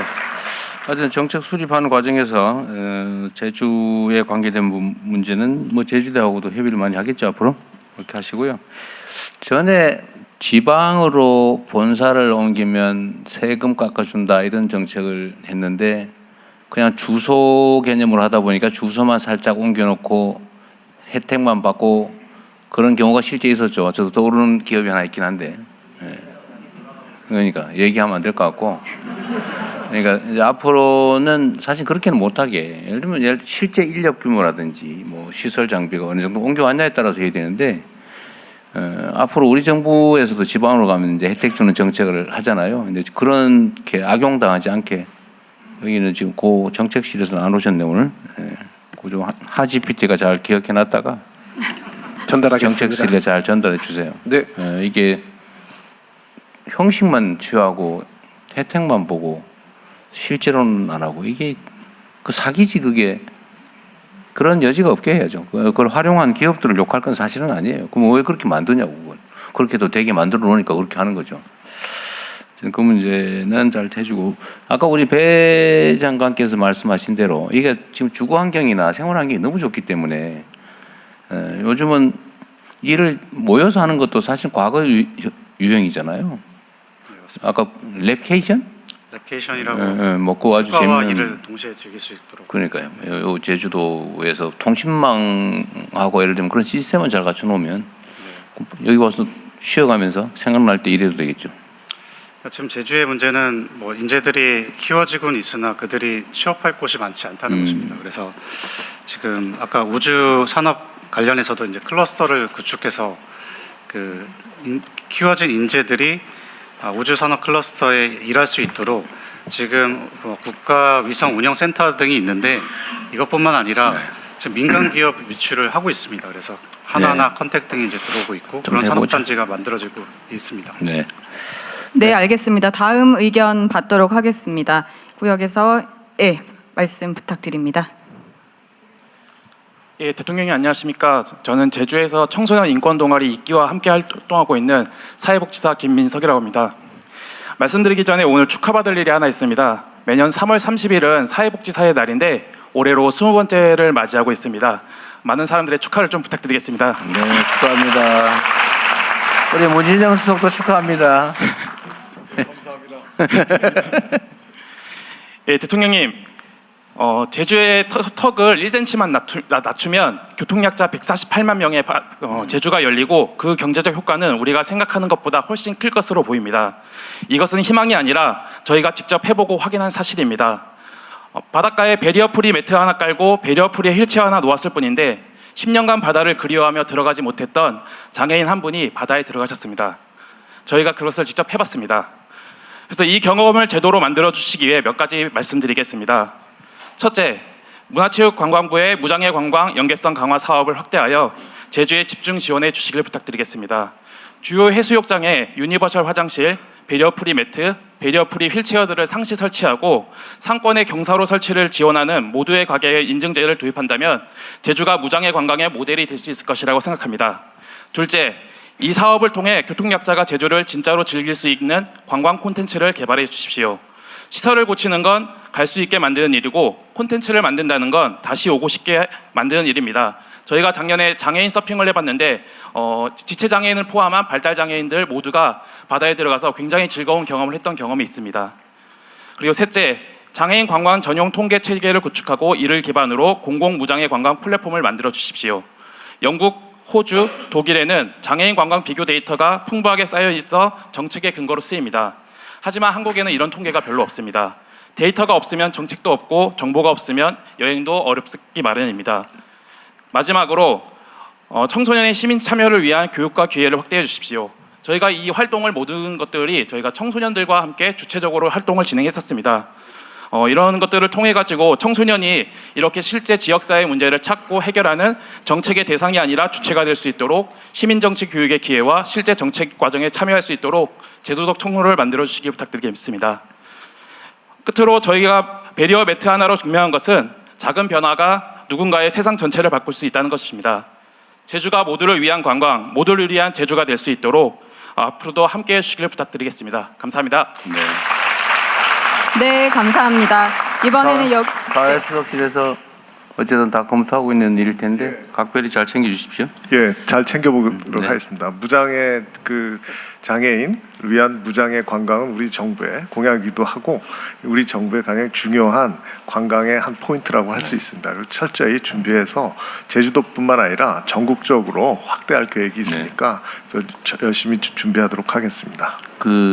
아까 말씀하신 중에 얼핏 나온 얘기인데 하여튼 베리어프리 시설이나 이런 게 있는 거를 다 인공지능으로 다 분석해서 알려주는 그런 것도 그런 앱도 개발을 하고 그럴 계획입니다.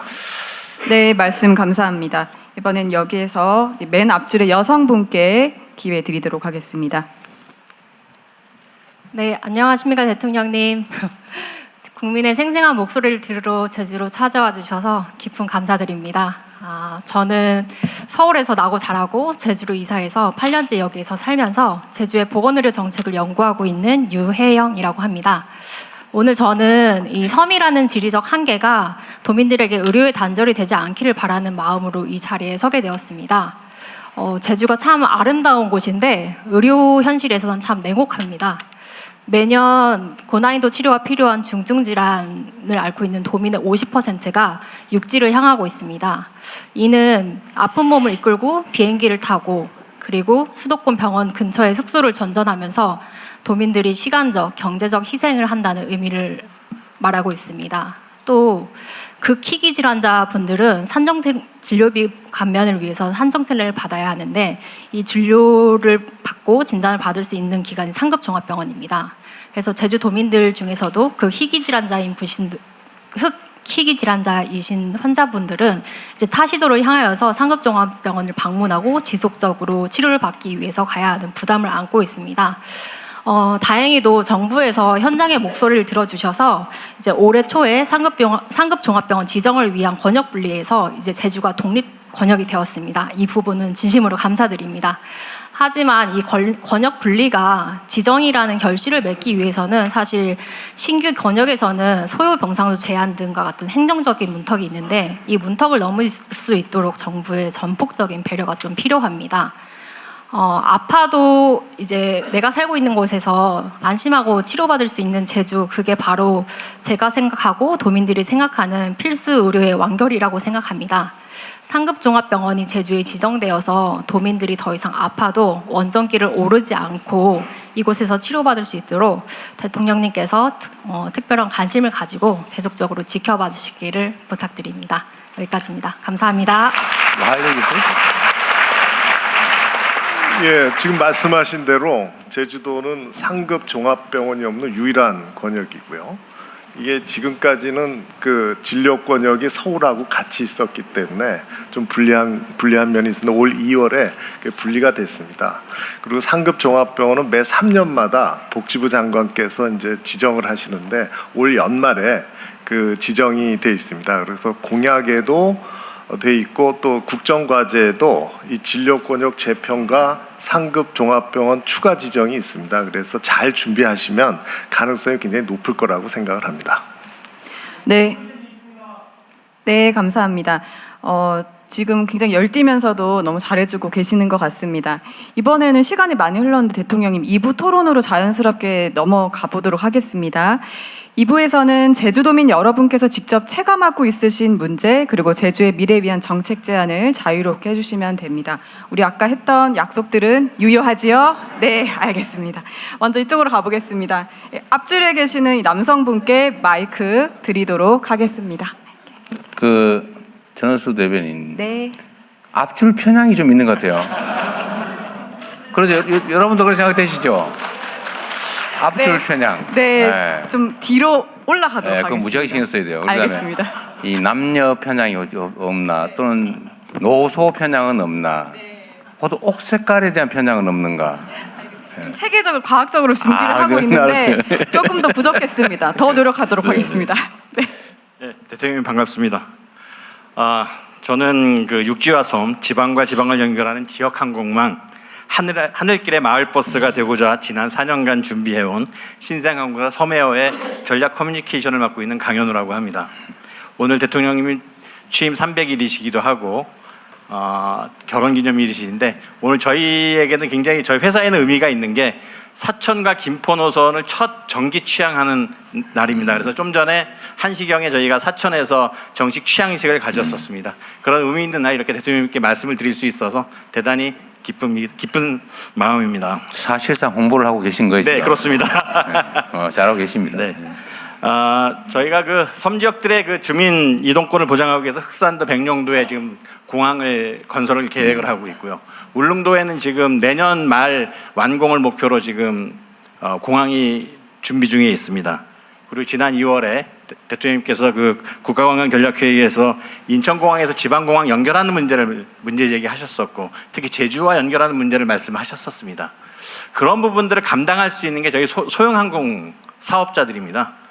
저희 소형항공 사업자들은 약 80석 이하의 좌석을 가지고 운행을 하고 있기 때문에 수요가 그러니까 일반 LCC들이 200석짜리 운항하는 것보다 훨씬 적은 수요를 가지고도 운항을 할 수 있기 때문에 그 약간의 지원들만 있다면 충분히 그 운항들을 할 수 있어서 그런 그 빈틈들이 있습니다. 그래서 그런 부분들이 아직 이제 생소했던 그런 소형 운송 사업자들 이 영역들이 있었어서 이제 그것들이 본격화될 것으로 보입니다. 그래서 그런 부분들에 대해서의 관심들을 좀 가져주십사는 부분에서 오늘 말씀을 좀 드리고자 합니다.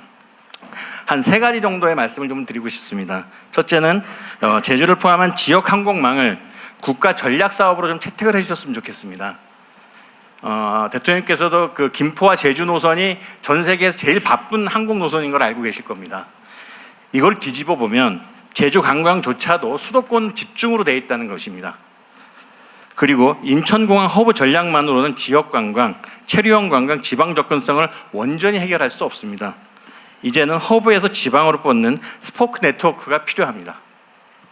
또한 제주에서 울릉도 백령도를 직접 연결하고 광주에서 부산을, 여수에서 양양을, 포항에서 군산을 직접 바로 갈 수 있는 하늘길이 열리기를 희망합니다.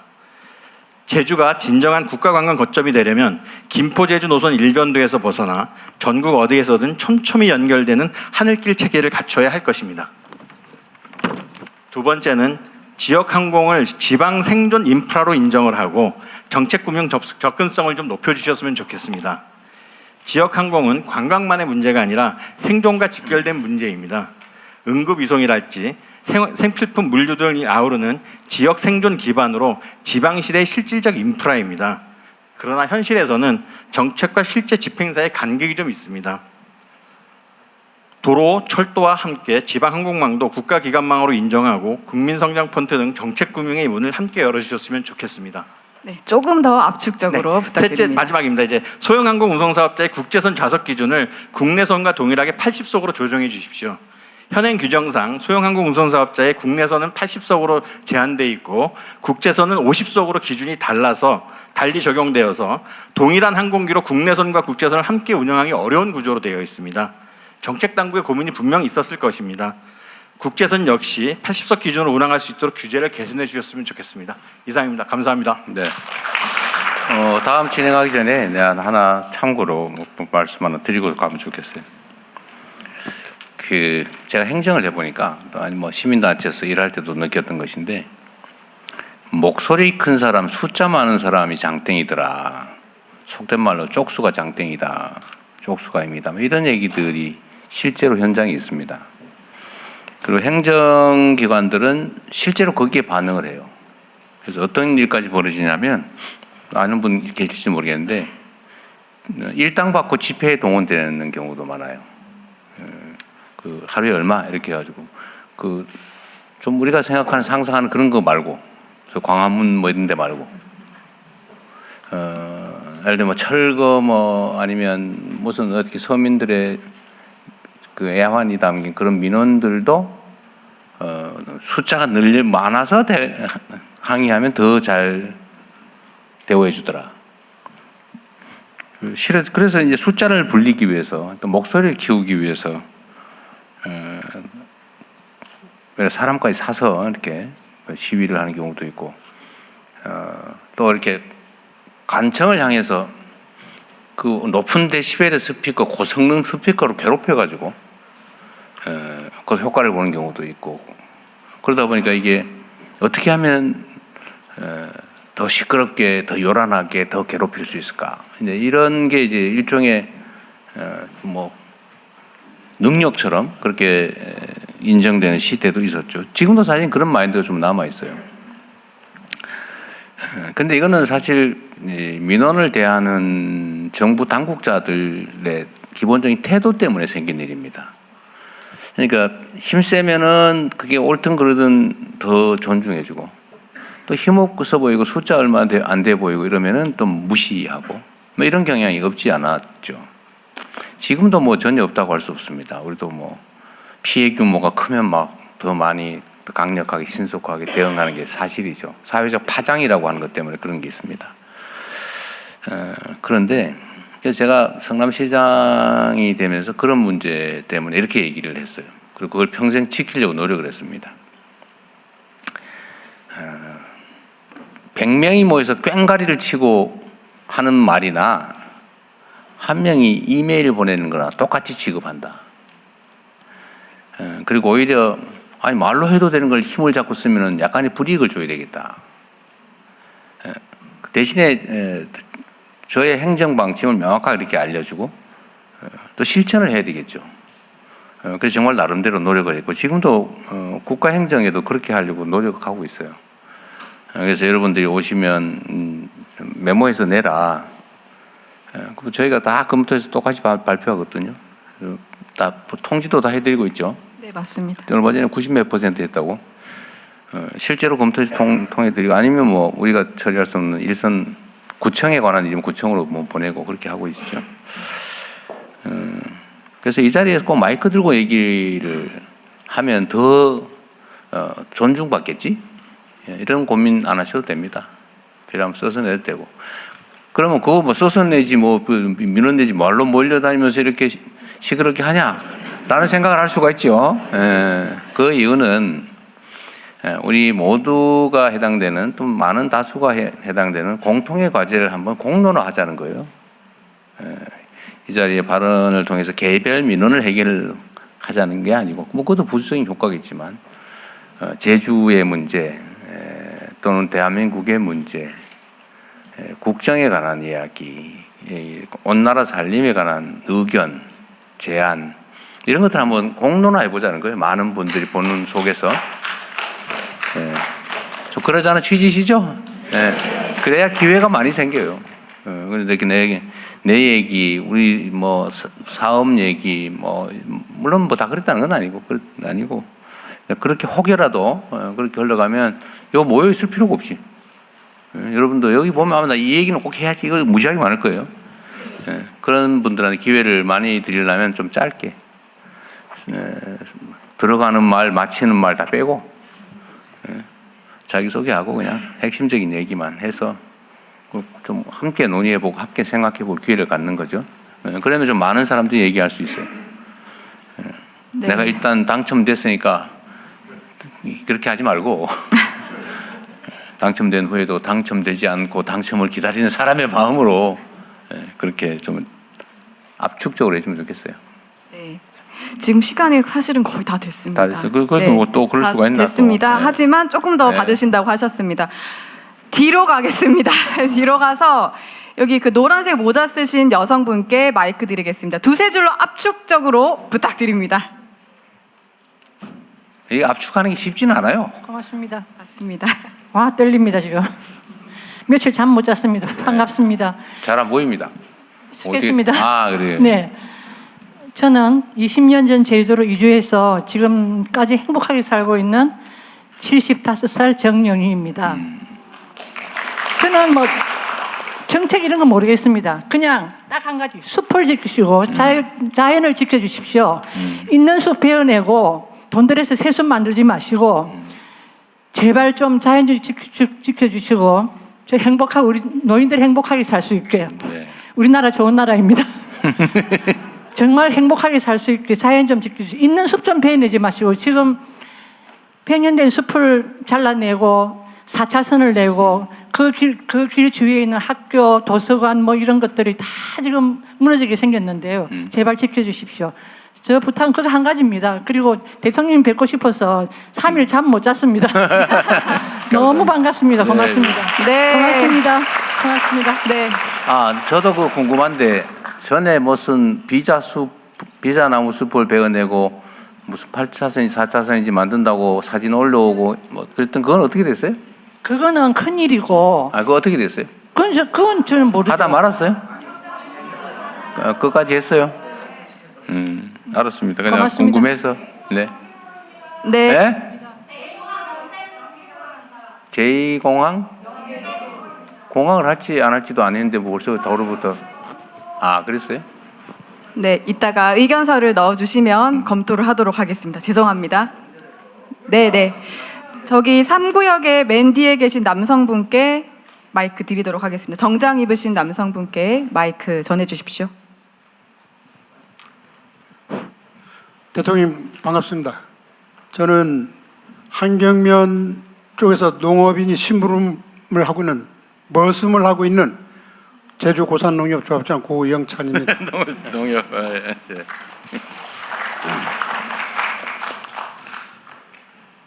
뭐 써오긴 했습니다만 아까 대통령께서 간단히 이야기를 해서 좀 요약해서 말씀드리겠습니다.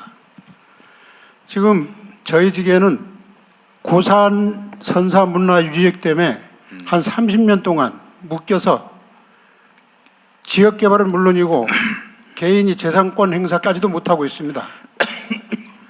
그런 중에 최근에는 귀향해서 70세 노무를 모시겠다 하면서 귀향해가지고 시설하수를 짓고 감귤나무를 심었습니다. 한 1년 지난 후에 거기에 철거 명령이 떨어졌습니다. 문화재 쪽에서. 그래서 지금 이 청년에게는 철거 명령이 아마 사형 선고처럼 받아들이고 있을 겁니다.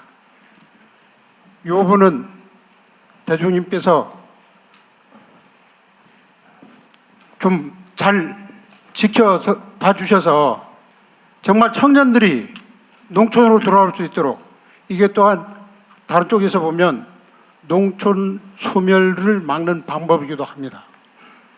고향으로 돌아와서 부모와 함께 농사 짓겠다고 하는 이런 현실에 정말 머슴을 하고 있는 저 입장에선 어떤 얘기를 해야 되는지 모르겠습니다. 네. 또 한 가지 네, 말씀드리겠습니다. 압축적으로 부탁드립니다. 다른 하나만 더 말씀드리겠습니다. 현재 부끄럽습니다만 이제 농협 개혁 이야기가 많이 나옵니다. 농협 개혁은 제도 개선으로 되는 것만 아니라 마지막에 농촌 소멸을 막고 농촌 재생을 할 수 있는 마지막 연결고리까지 해서 같이 검토해 주시기 바라겠습니다. 또 하나는 네. 왜 자꾸 늘어나요? 아닙니다. 줄여주십시오. 지금 지역에 보면, 농촌 지역에 보면 과거에 사용하던 관공서들이 방치되어 있습니다. 그게 허물이 돼가지고 아마 청소년들 지금 허무 지역이 되고 있는데, 저희가 그 공공근로자 계절 사업을 하고 있는데 그 관서를 좀 임대하거나 살려고 했더니 대통령님이 지난번에 국고재산 마음대로 팔지 말아라 지시한 것 때문에 임대도 안 되고 지금 그렇게 서 있는 상태입니다. 우리가 이 공공근로자 관련 부분은 숙소가 반드시 필요합니다. 이렇게 사용할 수 있도록 좀 지사님께서 네, 다른 대통령께서 부분들은 도와주시기 바라겠습니다. 네, 의견 고맙습니다. 감사합니다. 잠깐만. 네. 네. 관공서 문제는 팔아먹지 말라고 그랬지 활용하지 말라는 소리는 아니었는데, 그건 나중에 한번 상황을 체크해서 저렇게 부당하게 혹시 그 핑계 대고 또 안 하는 경우가 있는 관공서 모양인데 포함해서 폐교들을 공공성을 활용을 하라는 거지. 네, 활용하는 팔아먹지 말라는 말을 거지. 지금 모색하고 있습니다. 그리고 그 뭐 귀농 청년 문제도 좋은데 거기 원래 농사 지면 안 되는 데다 농사를 진 모양이네 보니까. 그러니까 철거 명령이 나왔겠죠. 문제되는 게 그겁니다.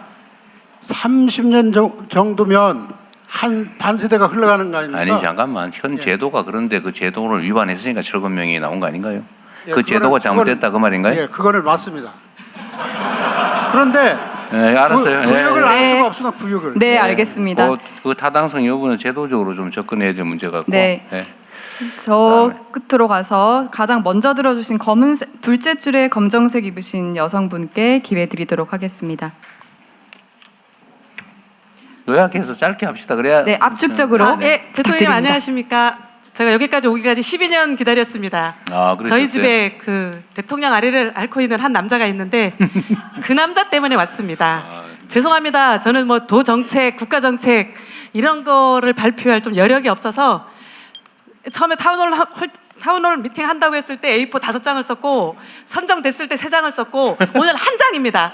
대통령이 3분만 들어주실 수 있겠죠? 제가 더 빨리 줄여주십시오. 읽겠습니다. 네. 안녕하세요. 저는 한라산 둘레길에서 남편과 함께 근무하고 있는 김영숙입니다. 제 남편은 한때 세월호 의인, 파란바지 의인으로 불렸던 김동수입니다. 세월호 참사 당일 남편은 침몰하는 세월호에서 자신의 목숨은 안중에도 없이 많은 사람을 구조했지만 그날의 기억에 갇힌 채 지금까지도 극심한 트라우마로 자해와 입터번을 반복하고 있습니다. 지금까지도 약에 의지해 겨우 하루를 버티는 삶을 살고 있습니다. 이런 남편에 대해 사람들은 살아 돌아왔으니 된 거 아니냐, 또 어떤 이들은 이미 보상을 다 받지 않았냐고 말합니다. 아버지가 사람들을 구하는 모습을 보고 큰딸은 운국구조사 군무원으로, 작은 딸은 소방관이 되었습니다. 하지만 아버지의 고통을 함께 짊어진 결과 큰딸은 림프전이를 동반한 유방암 판정을 받아 힘든 치료 과정을 마쳤지만 지금은 뼈로 전이된 상태이며, 작은 딸은 갑상선암 진단 이후 태중의 아이를 잃는 아픔을 겪었습니다. 그럼에도 두 딸은 자신의 고통보다 아버지를 더 걱정하고 있습니다. 이런 상황 속에서 남편의 상태는 점점 더 악화되어 왔습니다. 2014년 4월 16일 해경동 구조 인력은 책임을 다하지 못했지만 남편은 인대가 끊어질 정도로 몸을 바쳐 사람들을 구조했습니다. 그럼에도 구조하지 못한 생명에 대한 죄책감에 여전히 시달리고 있습니다. 남편은 공무 수행 중이 아니므로 국가 유공조는 될 수 없다고 해서 의상자 신청을 했고, 두 번의 신청 끝에 의상자 5등급 인정을 받았습니다. 트라우마 사례로는 처음이었다고 들었습니다. 하지만 이것이 오히려 저희 가족의 족쇄가 되었습니다. 의상자 제도가 있음에도 불구하고 현장에서조차 인정받지 못하는 일이 반복되며 남편은 더 큰 상처를 입었습니다. 대통령님, 남편은 단지 눈앞에 생명을 한 사람이라도 더 구해야 한다는 생각뿐이었습니다. 구조한 사람보다 살려달라 외치던 사람들의 모습이 더 선명하게 남아 남편을 괴롭히고 있습니다. 참사 이전에는 평범했던 저희 가족이 오히려 사람을 구조한 이후 헤어날 수 없는 고통 속에 살고 있습니다. 딸 바보 아빠 동수 씨는 자신 때문에 딸들이 아프다고 자책하고, 아빠 바보 딸들은 아버지를 걱정하느라 치료에 온전히 집중하지 못하고 있습니다. 남편은 더 이상 예전으로 돌아갈 수 없습니다. 그렇게 국가가 이 고통을 이해하고 최소한 김동수 당신은 인정받은 사람이라는 확신을 줄 수 있어야 하지 않겠습니까? 부디 남편이 좌절하지 않고 자부심을 가질 수 있도록 여러 기관에서 제도를 좀 살펴봐 주십시오. 세월호 12주기가 이제 며칠 앞으로 다가오지만 남편은 갈 곳이 없어 스스로 3평짜리 컨테이너를 마련해 기억 공간을 홀로 준비하고 있습니다. 세월호로 희생된 이들을 충분히 추모하되 지옥 속에서 살아남은 사람들의 고통도 함께 기억해 주시길 부탁드립니다. 끝으로 저희 가족의 이야기를 담은 만화 홀 어느 세월호 생존 이야기가 출간되었고, 다큐멘터리 이어달리기가 작년 부산영화제를 시작으로 올해 서울인권영화제에서도 상영될 예정입니다. 한 남자를 지켜내기 위해 저희 세 식구가 고군분투하며 이어달리기를 하고 있고, 많은 분들이 함께 달려주고 계십니다. 대통령님께서 그 마지막 주자가 되어 결승 테이프를 끊어주신다면 더 바랄 것이 없겠습니다. 그리고 대통령님께서 언젠가 제 남편 김동수를 만날 기회가 있다면 제 남편에게 장하다, 고생 많았다고 한마디 건네주신다면 큰 위로가 될 것입니다.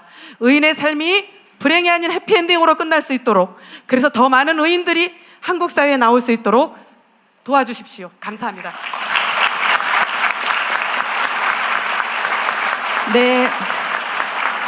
네, 감사합니다. 말씀 감사합니다.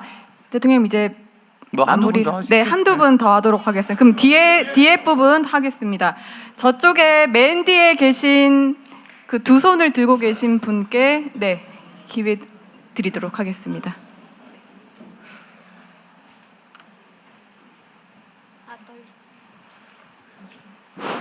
빨리 말할게요. 감사합니다. 네, 저는 서귀포시 남원읍에 거주하는 35살 송민영이라고 합니다. 저는 청주에서 나고 자랐고 제주도로 대학교를 진학하면서 이곳에 남편을 만나서 정착하게 되었습니다. 저는 제주도의 육아 돌봄 정책인 수누른 돌봄 사업에 도움을 받아 이웃들과 함께 품앗이 형태의 공동 육아를 하고 있습니다. 수누른 돌봄 사업은 제주 고유의 상주 문화인 수누름에서 따온 말로 2016년도 18개의 공동체 성장으로 시작하여 현재는 220개의 공동체가 선정되어서 1006가구 3,739명이 혜택을 받아 공동 육아를 이어오고 있습니다. 올해에는 감사하게도 지원 범위와 지원금이 상향되어서 각 공동체의 인원수에 준하여 기존 최대 150만 원에서 200만 원으로 확대되었으며, 지원 대상 또한 임산부 포함 손자 손녀를 돌보시는 조손가정, 그리고 중학생을 키우는 양육가정까지도 최소 3가정 이상 모여 매년 1월 공고하는 수누른 돌봄 사업에 지원하게 돼서 선정이 되면 돌봄비를 지원받으며 공동육아를 할 수 있게 되었습니다. 저는 26살에 아이를 처음 출산한 이후 친정도 육지에 있어 도움을 받을 수 없는 상황에서 주변에 함께 아이를 키울 지인도 없고 기댈 곳 없이 육아를 하며 막막하던 그때 아이가 생후 60일 때 이 사업을 알게 되었고 그때부터 제 삶은 크게 달라졌습니다. 처음에는 외동으로 아이를 키울 생각이었지만 공동 육아를 하면서 함께하는 돌봄 속에서 서로 의지하고 지지해주는 환경이 만들어지자 저희 가족도 더 큰 용기가 생기게 되었고 지금은 넷째 아이까지도 계획을 할 만큼 큰 변화를 겪게 되었습니다. 첫째 봄이가 태어나고 여름이 가을이가 차례로 태어났으며 다가오는 6월에는 넷째 겨울이까지 태어날 예정입니다. 순으름 돌봄 사업 덕분에 저희 집에는 사계절이 모두 완성되었습니다. 저희 가족에게는 이 사업은 단순 돌봄을 넘어 삶의 형태를 바꾸는 소중한 기반이 되었습니다. 제가 5년 전 처음 남원읍으로 이사를 하면서 지역 특성상 육아 돌봄 공백이 생겼을 때 아이를 갑작스럽게 맡길 센터나 학원이 부족하다 보니 저와 같은 어려움을 겪는 양육자들을 모아 순으름 돌봄 사업에 대해 알리고 아이를 믿고 맡길 이가 있어서 간식비라도 부담이라도 덜고 등하원만이라도 마음이 편한 육아를 해보고자 하는 마음으로 공동체를 결성하였고 3년 전 처음 공동체를 결성하였을 당시에는 아이들이 13명이었지만 순으름 돌봄 사업에 도움을 받아서 함께 육아를 이어오면서 공동체 구성 가정 모두에게 긍정적인 변화가 생겨서 올해는 아이들이 17명으로 늘어나게 되었습니다.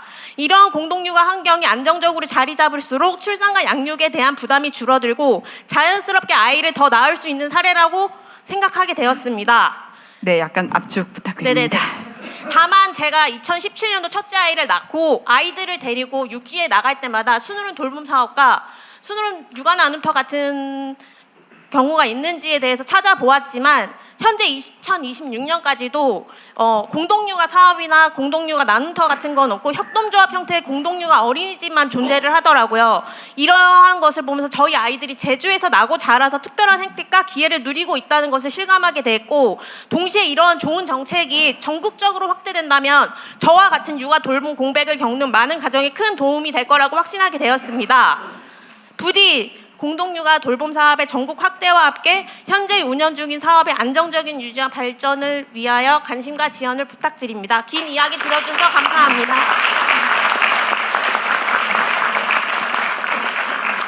저희 한 분만 더 하고. 네, 마지막 한 분 더 하겠습니다. 아니 여기 구역에 들어가도록 하겠습니다. 구역 제한이 있었다고 합니다. 네. 네. 안타깝네요. 맨 뒤에 계신 남성분께 마이크 드리도록 하겠습니다. 청년분께 마이크 드립니다.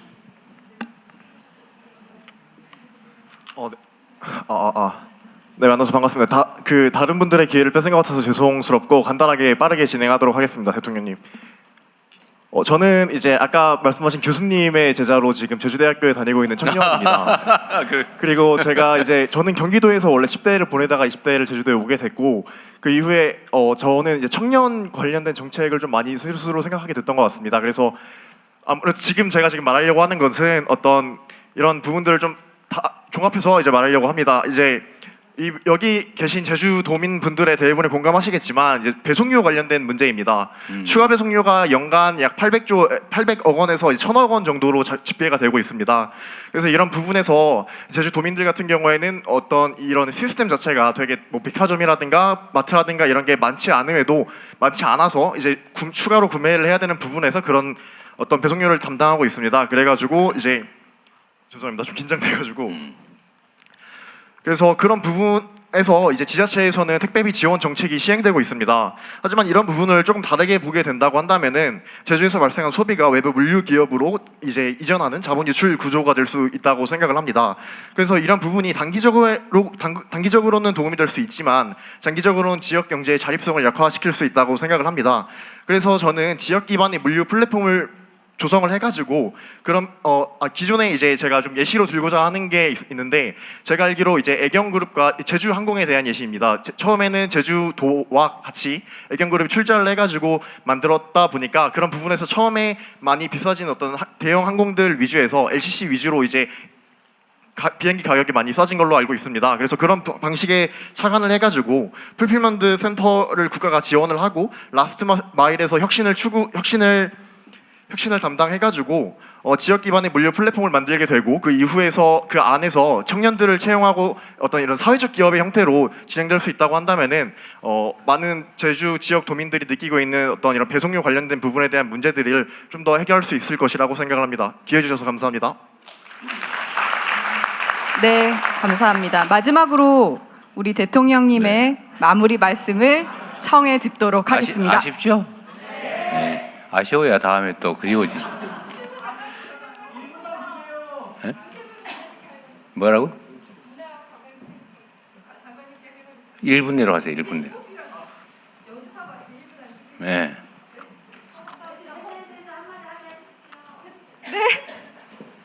감사합니다. 네, 빠르게 읽겠습니다. 네, 안녕하세요. 저는 스포츠 에이전시 아인사나 김수연이라고 합니다. 대한민국 최초의 프로축구 구단주 출신 대통령님께 관련 정책을 제안할 수 있어 영광입니다. 대통령님께서 말씀하신 세계적 관광 수도와 K 관광 3천만 시대, 저는 그 답 중 하나를 가지고 왔습니다. 오늘 8월 세계 3대 축구 클럽이 하나인 독일 FC 바이에른 미넨이 제주 방문을 추진 중에 있습니다. 참고로 미넨에는 현 국가대표 김민재 선수와 손흥민 선수의 짝꿍인 케인이 함께 뛰고 있습니다. 3억 명의 글로벌 팬이 가진 대형팀이 서울이 아닌 제주를 선택했습니다. 제주 SK 출신 구자철 선수가 분데스리가 시절 맺은 인연인 미넨 구단에 직접 제안했고, 제주 SKFC 그리고 지역 기업인들과 함께 TF를 꾸려 협상을 진행하고 있습니다. 미넨은 이미 지난주에 실사팀을 보내 관련 시설 점검을 모두 마친 상태이고, 현 시각 미넨의 총괄 책임자가 제주공항에 도착해 최종 결정만을 남겨두고 있습니다. 제주가 선택된 이유가 있습니다. 중국 팬들이 무비자로 들어올 수 있고, 일본 동남아 팬들도 제주 국제공항으로 바로 들어올 수 있습니다. 이 매체가 성사된다면 단순한 친선 경기가 아니라 아시아 전역에서 수만 명의 축구 팬이 제주를 찾는 글로벌 스포츠 관광의 멋진 시작점이 될 것입니다. 그런데 대통령님, 솔직하게 말씀드리겠습니다. 이 이벤트를 성사시키기 위해 지역 기업인들과 구단이 사비와 자체 예산으로 협상을 진행하고 있습니다. 제주도 예산이 반영이 안 된 상태이고 공공기관도 사정이 비슷한 것으로 알고 있습니다. 하지만 이건 제주만의 행사가 아닙니다. 관광이냐 스포츠냐 부서를 나눠 생각할 것이 아니라 부서 간의 협의가 반드시 필요한 사안입니다. 예를 들어 홍콩, 싱가포르, 태국은 중앙정부가 직접 주체가 되어 스포츠 마케팅을 합니다. 다 됐습니다. 대통령님, 대한민국의 최초의 프로축구 구단주 출신 대통령이십니다. 축구가 지역경제에 어떤 힘을 가져오는지 누구보다 잘 아시는 분입니다. 이번 매치가 대통령께서 말씀하시는 K관광 3천만 시대를 여는 상징적 사례가 반드시 될 거라고 확신합니다. 정부 차원에서 이 행사가 성공할 수 있도록 문화체육관광부와 한국관광공사 그리고 관련 부처 협조를 간곡히 부탁드립니다. 출연 중인 바이에른 미넨이 제주에서 보여줄 한 경기가 대한민국 스포츠 관광의 새로운 모델이 될 수 있도록 꼭 도와주십시오. 감사합니다.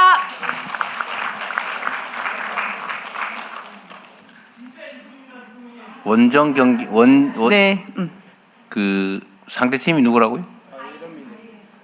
아니 그러니까 SK하고. 네. 이제는 정말 네. 자, 아까 제가 말씀드렸던 것처럼 메모를 해서 내시면 여기서 말씀하신 거나 똑같이 우리가 회신을 해드리도록 하고, 또 거기에 국가 정책 판단이나 결정이 필요하면 거기에 참고하도록 할게요. 그 아까 네 번째 출산을 준비 중이라고 그러셨어요?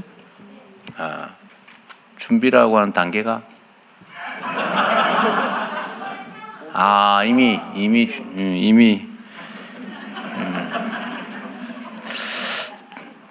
구체적 준비를 하고 있는 중이군요.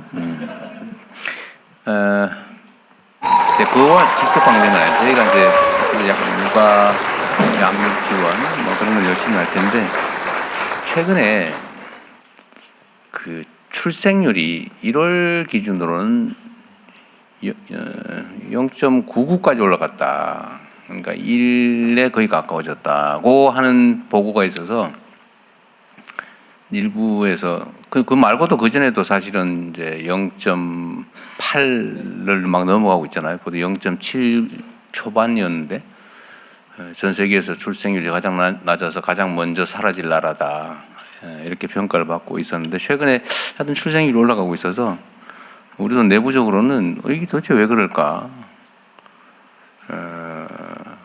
왜 올라가고 있을까?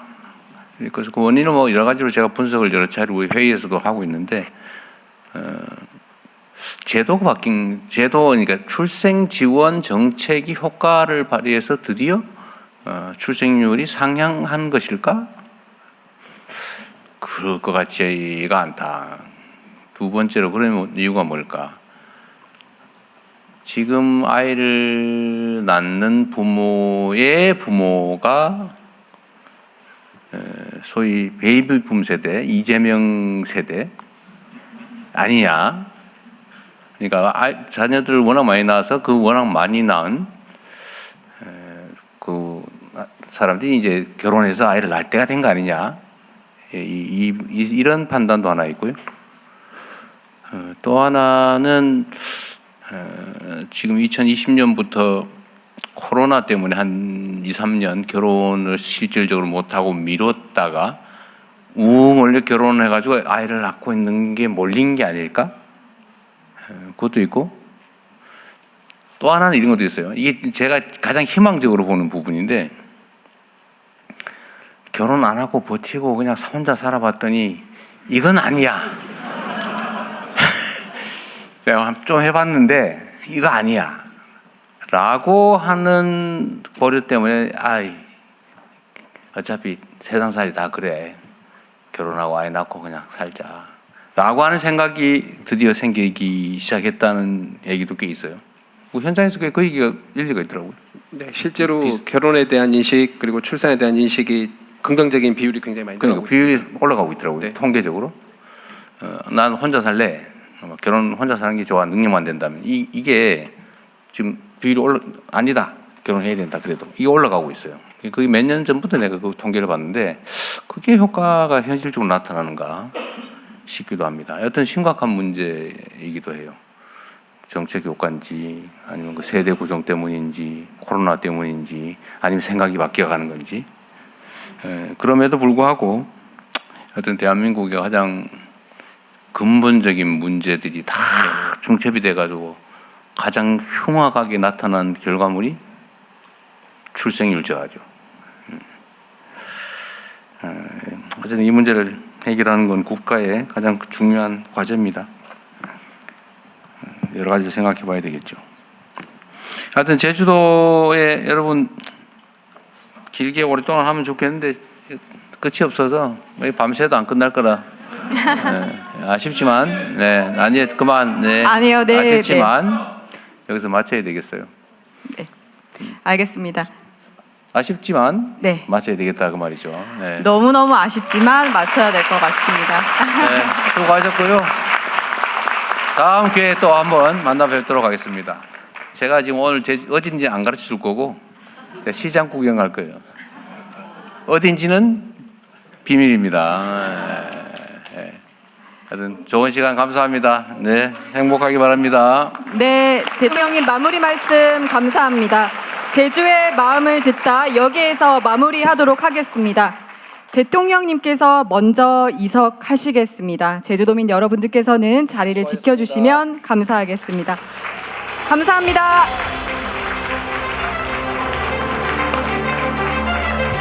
네, 오늘 주신 여러분의 소중한 의견 꼼꼼히 검토해서 청와대 직원들은 물론이고 이재명 정부의 공직자 모두 더 힘껏 뛰겠습니다. 지금까지 저는 청와대 부대변인 전은수였습니다. 함께해 주신 여러분 고맙습니다.